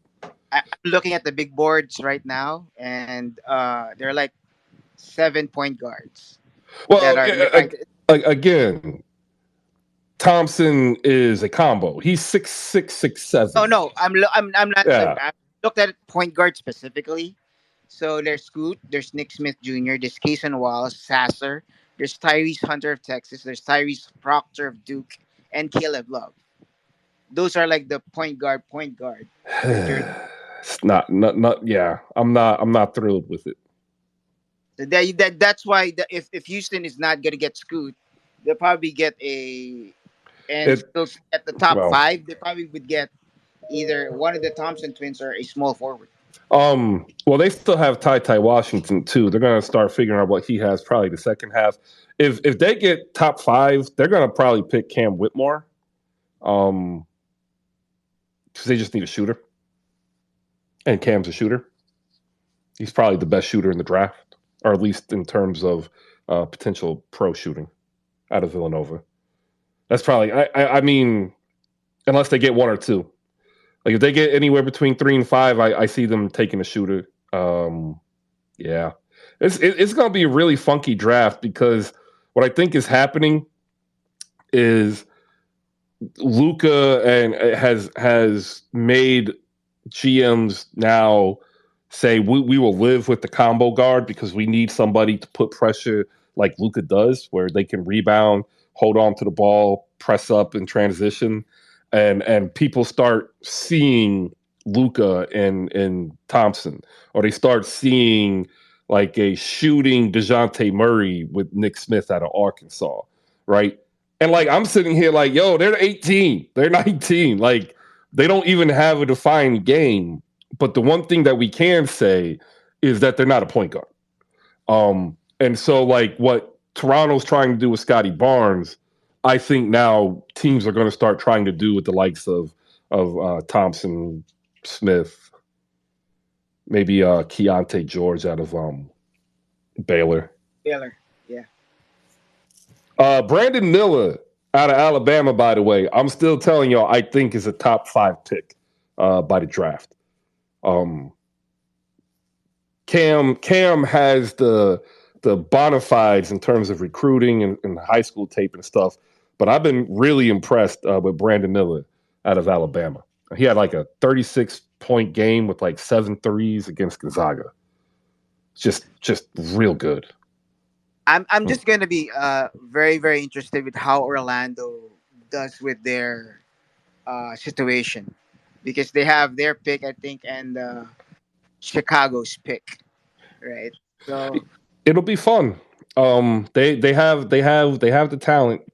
They have a good coach in Jamal Mosley. I just don't know if they have the point guard. And if they don't get Scoot, I don't really see anybody they are drafting that's going to start over anybody they currently have. but the thing is though they drafted Cole Anthony and Jalen Suggs there, and they still have Markel Fultz. Yeah, and actually I like Suggs, and when he was healthy, you saw what he was able to do for Orlando. He was giving you 27 and 7. I think he's a better fit than Markel Fultz, but I think they're invested in Fultz, and it's going to be interesting to see what Jonathan Isaac looks like when he comes back. What team is he traded to? Because I think he is going to be traded. He might not even ever play again. From his own choice, not from any type of injury. Real quick, I had a couple of DMs. They're like OJ Mayo. One, you're showing your age. Two, let me go ahead and give you a history lesson. Phenomenal guard for USC. Probably took a whole boatload of money under the table. Was drafted and was considered, I think, at one point to be the shooting guard version of Kyrie Irving. He was suspended for 10 games for taking a testosterone precursor over the counter, which is banned in the NBA's collective bargaining agreement under performance-enhancing drugs. He tried to blame it on an energy drink, which if anybody ever worked out at any given time and took supplements, you laughed and scoffed because we're not stupid. And then he comes back and he gets suspended and dismissed and disqualified all within like the same day for 2 years. So within the NBA collective bargaining agreement, there is a clause for drugs of abuse, and this separates. It was created to separate the idea of a player getting caught with weed versus a player getting caught with a hard drug. And so, like, drugs of abuse were your methamphetamines, cocaine, LSD, PCP, heroin, morphine, stuff like that, but also codeine. And if you remember the age, if you are of a certain age, codeine was very popular. Like, they made songs about it with Sprite, right? And he got caught and was immediately dismissed and disqualified after being suspended immediately from the league. He could reinstate after 2 years. He tried multiple times. No team really wanted to give him a run. He played overseas. Bro left probably about $100 million on the table for his career. So if you are... I think what? he's in China now. In China? Yeah, I think he's either in China or Taiwan. Yeah, he. I remember because he is on the my side of the Pacific. So Yeah, he's over there. yeah. At the time, so like the first incident cost him his rookie extension, right? So like he probably would have made 25 to 35 mil off of that rookie extension. The second one cost him 40 million out the gate. Like, he was in line for probably a 3 for 40 to 3 for 48. Maybe if he had even done better, 4 for 82, I think, was like the Alan Crabb contract. So like 2 decisions cost the dude 100 mil. Like, that's the story of OJ Mayo. And that's why actually they use OJ Mayo in these rookie symposiums as an example without saying his name. But everybody knows they're saying it's OJ Mayo. So there you go. A little bit of history. Tonight, great night for basketball tonight. Washington and Orlando in Orlando at 7. NBA TV has the Lakers and the Hawks at 7:30. Toronto hosts Phoenix at 7:30 on League Pass. Chicago and Detroit, Milwaukee and Minnesota all at 8 p.m. The 76ers are in New Orleans. I am expecting to get blown out. If you don't understand like the life of New Orleans, they are the Sixers are going in for New Orleans to Oklahoma City. They do not have time to hang out in New Orleans tonight. So they did all their hanging out last night. So I'm not expecting a win, y'all. I'm really not. New Orleans Sixers, 8:30. League Pass. Denver, Miami at 9 p.m. League Pass. Miami's actually been fairly good and underrated here. And if you look at Jimmy Butler's stats, he's having the most efficient season of his career, despite actually having less usage because Bam's usage is up and Tyler Hero's is up. And they might have figured it out enough to keep themselves afloat. The problem is I think most Heat fans also don't believe they are a championship contender as of yet. Maybe a trade changes that. Maybe they grit and grind it out. But like when you look up top and you see Boston and Brooklyn, they just such a tough matchup. But if they're able to go into Denver and beat Jokic, this is going to be a good win. Could be sign of good things to come. The Golden State Warriors host Portland at 10 p.m. on NBA TV.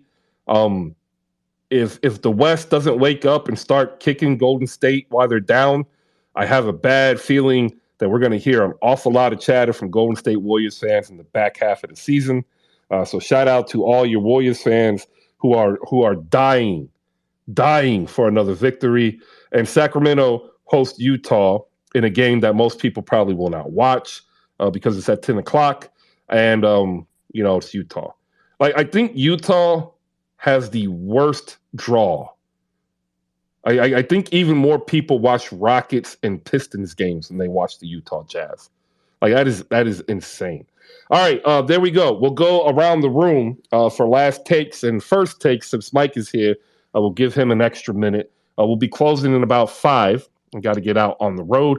So make sure we'll get the safety briefing out so you guys are cool. Mike, good morning. Chris, what's going on, man? Not much. A rainy day here. Got some stuff to do. I need to pick up some swimming gear for my kid. So yeah, Well, just Chris, another day. the old saying, it never rains in Southern California? That's That's a lie. BS. It's been Yeah, raining that's a all week. lie. It's been raining all week, my friend. I lived in Sac. I would take the route run down. It would take a couple days, stay at a couple hotels, Yeah. get to LA, get to Oceanside, Riverside, want to go to a restaurant, and then pouring rain. It happens. We don't know how to Pouring drive in the rain. rain, by the way. We're terrible in the rain because, what the hell is this? We're just not good at it. But that's for another day. Chris, can I say happy birthday, LeBron James? Sure, happy birthday, LeBron happy James. birthday, LeBron James, at 38. Chris, what are we watching here at age 38? Forget about the Lakers, how terrible they are. This is probably the most amazing 38-year-old athlete we've ever seen. To play professional basketball at this level with guys 15 years younger, 10 years younger, and still bring it, and still could be at times the best player on the court. It's absolutely amazing. It's almost underrated. It's underappreciated, I think, in a sense, because it's LeBron James. But in year 20, it's just amazing. It's absolutely amazing. It's a testament to him, his work ethic, his character, what he's brought to this game. And it should be celebrated. It's fantastic. It's amazing at 38. And who knows how much, I don't know what the future holds for him. We know that he wants to play with Bronny. He's talking about age 45. Who knows? The way he looks, and I'll tell you, he didn't start out the year too good. He didn't look too good. I think he was still dealing with some injuries, but he's looked pretty darn good the last 10, 15 games, even though the team has not looked good. But I'm just amazed at and I've seen a lot of ball over the years, a lot of everything. And this is up there. Only one player at 38 has sniffed what LeBron James was able to do. And it's not even Michael Jordan. It's just Karl Malone. Mm-hmm. Right. Jordan he averaged 23, 5, and 6, but he had to do that on a team that was nobody in Washington. Yeah. Karl Malone was giving you 20 and 10 at 38 years old. Not bad. Horrible person. I very much want to say that. I will tell him to his face. Dude, you are a deadbeat ass. Totally get it. But in the NBA world, at 38, giving 20 and 10, that you just, it's a different type of player. Pretty good, but then again, he wasn't the primary ball handler either, right? This is the guy that's going up and down the court. We still see the athleticism. It's absolutely ridiculous. It's just, I don't think we're ever going to see this. Obviously, we'll never see it again, but who knows? We might someday, but it's rare. So happy. About every 50 years, right? Because what people don't understand, what LeBron James is for our generation is Wilt Chamberlain. Yeah, right. But Wilt at the end though, it was kind of funny because Wilt. Because Wilt near the end with the Lakers, it was interesting. He was fun. The finger rolls, the terrible free throws, the headband. But he was iconic out here. He was still giving y'all 13 and 18, man. He wasn't bad. Wilt was still he brought the LA Lakers the first title in '72. He got his jersey on the wall. Yeah. He had a few good years, but it was Wilt. And it's a good point. Wilt. Like LeBron, it's just like there's something legendary, iconic, different about certain guys. And Wilt, to me, Wilt's underappreciated too. By the way, you're talking about a man that changed the game of basketball. Oh yeah, the game of basketball. I've made the comment before, Mike. I don't put Wilt in the greatest of all time because it's so astronomically insane what he did. Mm-hmm. People are like, well, what do you mean? The dude averaged 50, 25. Right? 50. He averaged 50. It's crazy. And I know who did he play against? He averaged 50. He averaged more than a point per minute played per game. God. And he played 48 minutes. It's just what you got, Jay? He's unbelievable. No, what you got, Jay? That's not even the most impressive thing. The most impressive thing is that Wilt shot great free throws. Fantastic free throws. The most amazing free throws on record because he used to dunk them. His best season, not scoring, he was 31. He gave you 24 points, 24 boards, 9 assists. Unreal. What's amazing? What's amazing, Chris, about the 100-point game too? I was looking that up the other day again. He was 28 of 32 from the line. Which is amazing because he wasn't a good free throw shooter later in his career, But he was 20 to 32 in that game. Think about that. I mean, he only missed four free throws in the 100-point game. To me, Was he able to it's still dunk the them? game of all sports, the 100-point game. I mean, that's it. The 100-pointer. Was he able to dunk them? Was that before the rule change? It was before the Because rule change. yeah, Yeah. Oh, because yeah. the reason why they have that little circle, for those who don't know, and you can't leave that circle while you shoot free throws, is because of Wilt Chamberlain. Yep. Before that circle, He'd take a step and lean in and dunk. Yeah. You guys don't remember that, but when they used to shoot free throws in the 70s, it was 3 to make 2. Did you ever hear about that? Yeah, I've heard. That was the best. The 3 I've to heard make that. 2 when it was in the double ball. And Wilt would literally miss all 3 at times. I mean, it was so funny hearing Chick Hearn say, "Here's Wilt to the line." Wilt would stand about 3 feet back, 1 foot in front of the other, and shoot the free throw. And it was a freaking line drive. You thought Shaq was bad?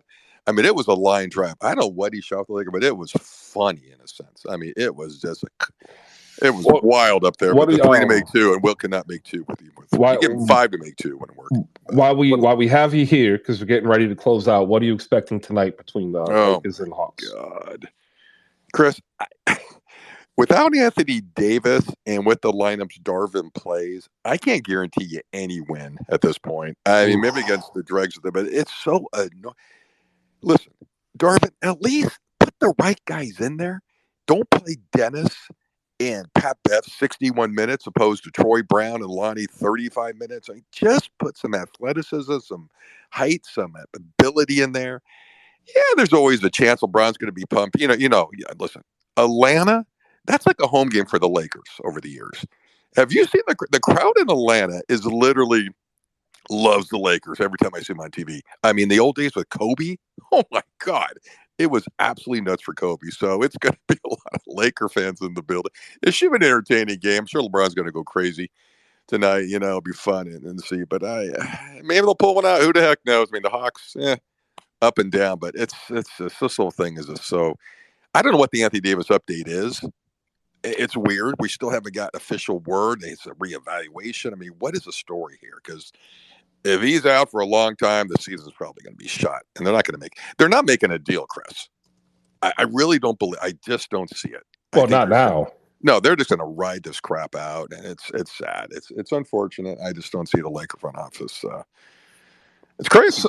So the issue that I have, and I tried to get this tweet, and they took the tweet down, which is this is why I think it's bad. When he first was hurt, you saw the limp, right? Right. Now I have broken both my main metatarsals, the big toe, right? It's the joint before that is that I think he hurt. And if that's the case, he can't walk. Like if you look at your tennis shoes, you walk with a gait no matter who you are, and your shoes wear. Both of my shoes wear on the outside because I've broken both of my big toes, one of them multiple times. Ouch. So imagine now Anthony Davis not being able to walk normally because he's essentially living through real-time arthritis, which is affecting the foot muscle. So you think this is an ongoing thing he got, or he just aggravated it? I think he's tricked himself into, no pun intended, a reoccurring injury, which will, because of his height, become degenerative as he ages. It's such a shame because I don't care who you root for. You want to see the greats out there. This is why we love the game. I don't care who it is, who you root for. And it's just a man of that incredible talent. Really, he's a special talent. We can all agree. Everything he does, offensively, defensively, and not to be able to play, it's just so frustrating. I'm sure it's just so frustrating for him. So frustrating. And I know the fans, everybody gets on, but this and that. Could you imagine he's just so aggravated? And he came this year, he's ready to go. He's put up some incredible numbers. And then to not play again and who knows how long, it's just so disappointing. So, they put out last week on Friday, after extensive consultation with Lakers team physicians and outside specialists, it has been determined that Anthony Davis has a stress injury in his right foot. Davis will be out indefinitely. when you hear stress injury, that means that it is a non-impact injury, which means it's something he did by himself. Well, let me ask you though. He's with the team, right? Mm-hmm. I don't. They flash him on the bench. Is he wearing any kind of special boot or anything? I don't see anything. No, So like there's no boot. there's He's probably wearing like orthopedic insert. There's nothing to do, I guess. Just have to relative Well, rest, I guess. But so well, they did that. They had to rest him just to get the imaging done. So like he gets hurt, they rest him 7 to 10 days. Then they get the injury, the real injury after the first reevaluation. And like it, I think again, they have no definitive crazy diagnosis, right? Because if it was a stress fracture, they say stress fracture. Yeah. If there was a tendon tear, they say it's a tendon tear. Yeah. So to me, this is bad news. Bad news. But that's just it's not good. It's not. It's one of those nagging things, you know. It's just you're right. I mean, your feet as an athlete, if you can't walk, you can't put pressure on you got a rib injury, a shoulder, this and that, but the feet. Yep. That's it. All right. Can't do anything, man. It's time for last. It's time for last takes. We're going to go down to JF first. JF, 60 seconds. What's your last take? Yeah, shouts out to LeBron James and happy birthday. He's arguably probably better as a Heat than any other form of LeBron James. So shouts out to him. Yo, man, Heat fans out there, man, they are thirsty for the return of LeBron. Many of them trying to pander Kyle Lowry, Duncan Robinson, and whatever picks they want, but it's just not going to happen. John, go ahead, JF. What do you got? I was going to say, surprisingly, we can definitely get rid of Caleb Martin and Orlando Robinson. I'm pretty sure they'll do well on the Lakers. Yeah, Orlando's on a two-way, so I don't think he's going anywhere. How's my boy Gabe Vincent doing down there from UC Santa Barbara? He's finally healthy. He's balling right now after the injury. My college, baby. You're a Gaucho? I'm a Gaucho, baby. Yeah. Well, wow. I went to UCSB, but I love UCLA too. So I'm all about UCLA basketball too, because my dad went there. So yeah, I'm a Gaucho though. All right. Shout out to Gauchos. Brian Shaw. Let's go. John, 60 seconds. Last take. I'll say this again. We both conferences are very, very mid right now, so we just have to win those games that we can win, and not waste opportunities. I know I love the Celtics Clippers games for the last couple of years because they've been very, very competitive, and hopefully we'll get another set of matchups in the finals. So we'll see about that. And I also pinned the college schedule. Like if you're interested, there's like a few games there that are worth attention, and put some respect on South Carolina, who basically doubled up Texas A&M yesterday. All right. South Carolina is scary good, man. Scary good. Jada Wakandan, 60 seconds. Last take of the day. Last take of the day. I told y'all they weren't going to trade those picks. I told you this in July they weren't going to trade those picks. I told Laker fans, buckle up. It's going to be a long season. Your best bet is to trade AD and Bron. And he didn't want to do it. And I ain't going to tell you, right now, if the Heat throwing 2 first-rounders in that package, they should take it and run. Jay, never. He did say it. Jay, he did say it. Never. Listen, y'all have 2 choices. Y'all can trade LeBron now and go through 3 years of darkness, or you can keep LeBron and go through 6 years of darkness. Either way, you're gonna be in darkness. The Lakers don't operate like that. We're a star-driven town. It's always been that way. Got to keep the stars. Yeah, the problem with that is as the stars are aging out. But yeah. We're just not into the rebuilds and the darkness and the mid play, whatever it is, man. We're not the Clippers. I understand that, but the league has learned from Jerry Buss and Jerry West swindling them for the first 15 years. Swindle, and they have.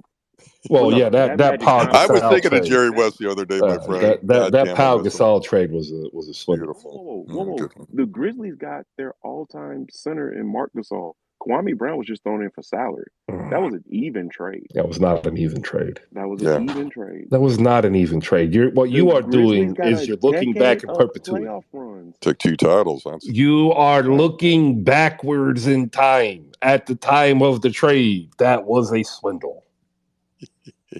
People Like there's knew Marc Gasol was good. no. hey, Jay We knew Byron. We knew Marc Gasol was good in Spain. We knew that he was a potentially good player. Nobody was saying Mark was going to be as good or better at times than his brother. Yeah, no way. I did. Oh, stop it. Pau I Gasol's did. trophy. He had the big body, he had the touch. The only question was, it was just. I'm not saying Marc Gasol was athletically Zion, but what I'm saying is when you looked at Marc Gasol's body type, it was just a matter of will he or won't he eat himself out of the league. But Marc Gasol was good in Spain. Like he was Yes, throwing no in look Spain, passes. Powell was a Hall of The Famer. Whose jersey's going up a wall at crypto? Not Mark. Not Mark. Not Mark. I would think both brothers will be Hall of Famers. Oh yeah, but what Mark will get a Hall of in. Famer? He'll get in because he'll Really? get in. If Weber got in, Marc Gasol's getting in. Like let's just be honest here. Otis Thorpe.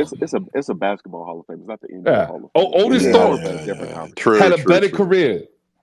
Like I will die on this hill. Otis Thorpe had a better career than Chris Webber. Go look at it. And he's not in the Hall of Fame. Marc Gasol will get in there. But I will say, again, at the time of the trade, Paul Gasol was already on his way to the Hall of Fame. Oh, no, there's no doubt. But Mark wasn't. I knew Mark was good. Have you seen his Spain tape as a teenager? Yes. Why are you still arguing this? Like, hey, Spain, you're not. Rain, it's Spain. Let's talk NBA. Come on. You know who else was really good in Spain as a teenager? Luka. Stop. How was he in AAU ball? I mean, what are we talking about here? Let's just 60 seconds, Mike. What do you got? Yeah, I was gonna say, happy birthday, LeBron again. And I always have to get it off about the Clippers. Whatever. Whatever. They're never winning anything. I followed this team since they've been in Buffalo, San Diego. Do you guys know Walton's first press conference in 79 with the Clippers? He had to go see an orthopedic surgeon that day to even tell the Clippers. That's the kind of thing that happens to the Clippers. So listen, it's a nice little story, but they ain't winning anything. I'm gonna tell you this now. Once they get into their own arena, it is going to be wondrous because if they don't win, Lakers fans will never let them down. I happen to think though that Ballmer's going to get it done sooner than later. And in fact, I think they get it done before the Lakers do. I think something always happens with Chris. Certain organizations, something always goes wrong. They're just one of those teams. I know. Eventually, like the Cubs won. I get it. The Red Sox finally won. Certain teams have finally won, but the Clippers, they're gonna win. I don't. There's just some karma around that organization. Something always seems to fail. One Western Conference Finals. Well, we just got rid of that curse for like what, 15 years ago. Like what curse? You should give the new ownership a chance. He's saying Sterling was the curse. Yeah, that guy. Yeah.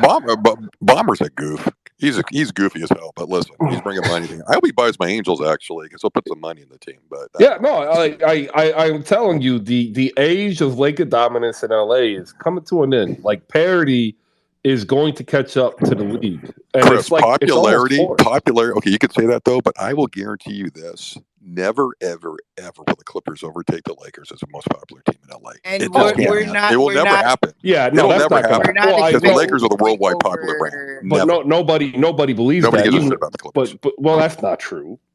No, it's true.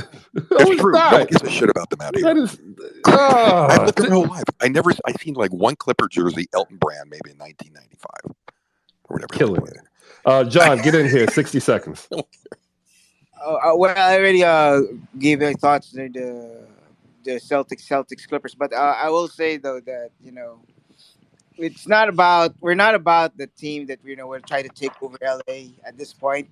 Although I will say that that whole playoff slogan from a couple years ago was not great, and it's resulted in teams.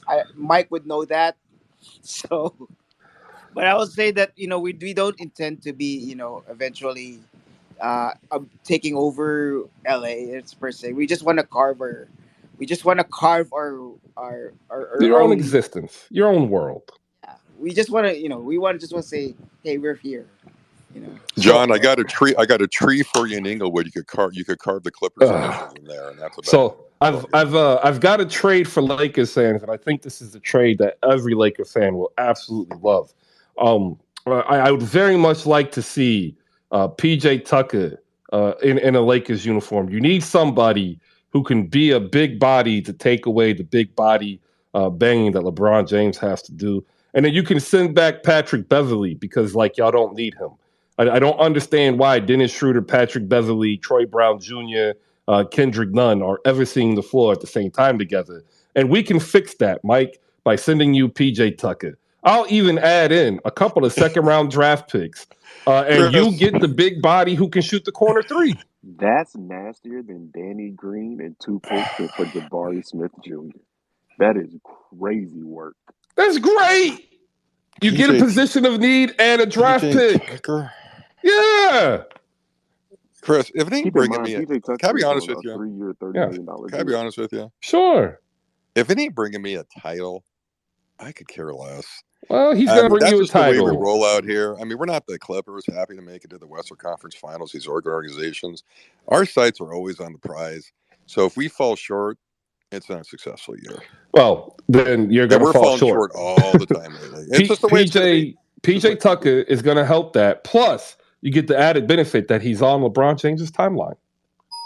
All right, ladies and gentlemen, Get him out of here. that is it for today. Brought to you by slamgoods.com. Head over to slamgoods.com. Use promo code HoopSpace to save 15%. I have been refreshing my email about every 2 minutes, waiting on word from Amazon for some potential big news. It'd be dope if it happens. So pay attention. Look out for that. The review, the newsletter will be back up after the New Year's holiday. Moving over to Substack, we'll get that up and running.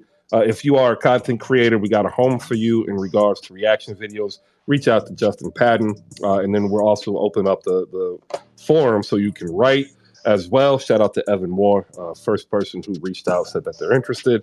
Hopefully building up again from the ground up. It's a hard life, but it's fun at the same time. We will be here Monday, 10 a.m. Maybe not. Peace out. And to Happy all New you, Year, buddy. and yes, Happy New Year. And to all of you Knicks fans, I told you that Tom Thibodeau would double down, would triple down, and play Deuce McBride. 31 minutes, y'all. 31 minutes. Just a waste of a team. Like, they're not even bad. They got better. And Tom Thibodeau just says, I don't care. I'm a do me. See you Monday. Later.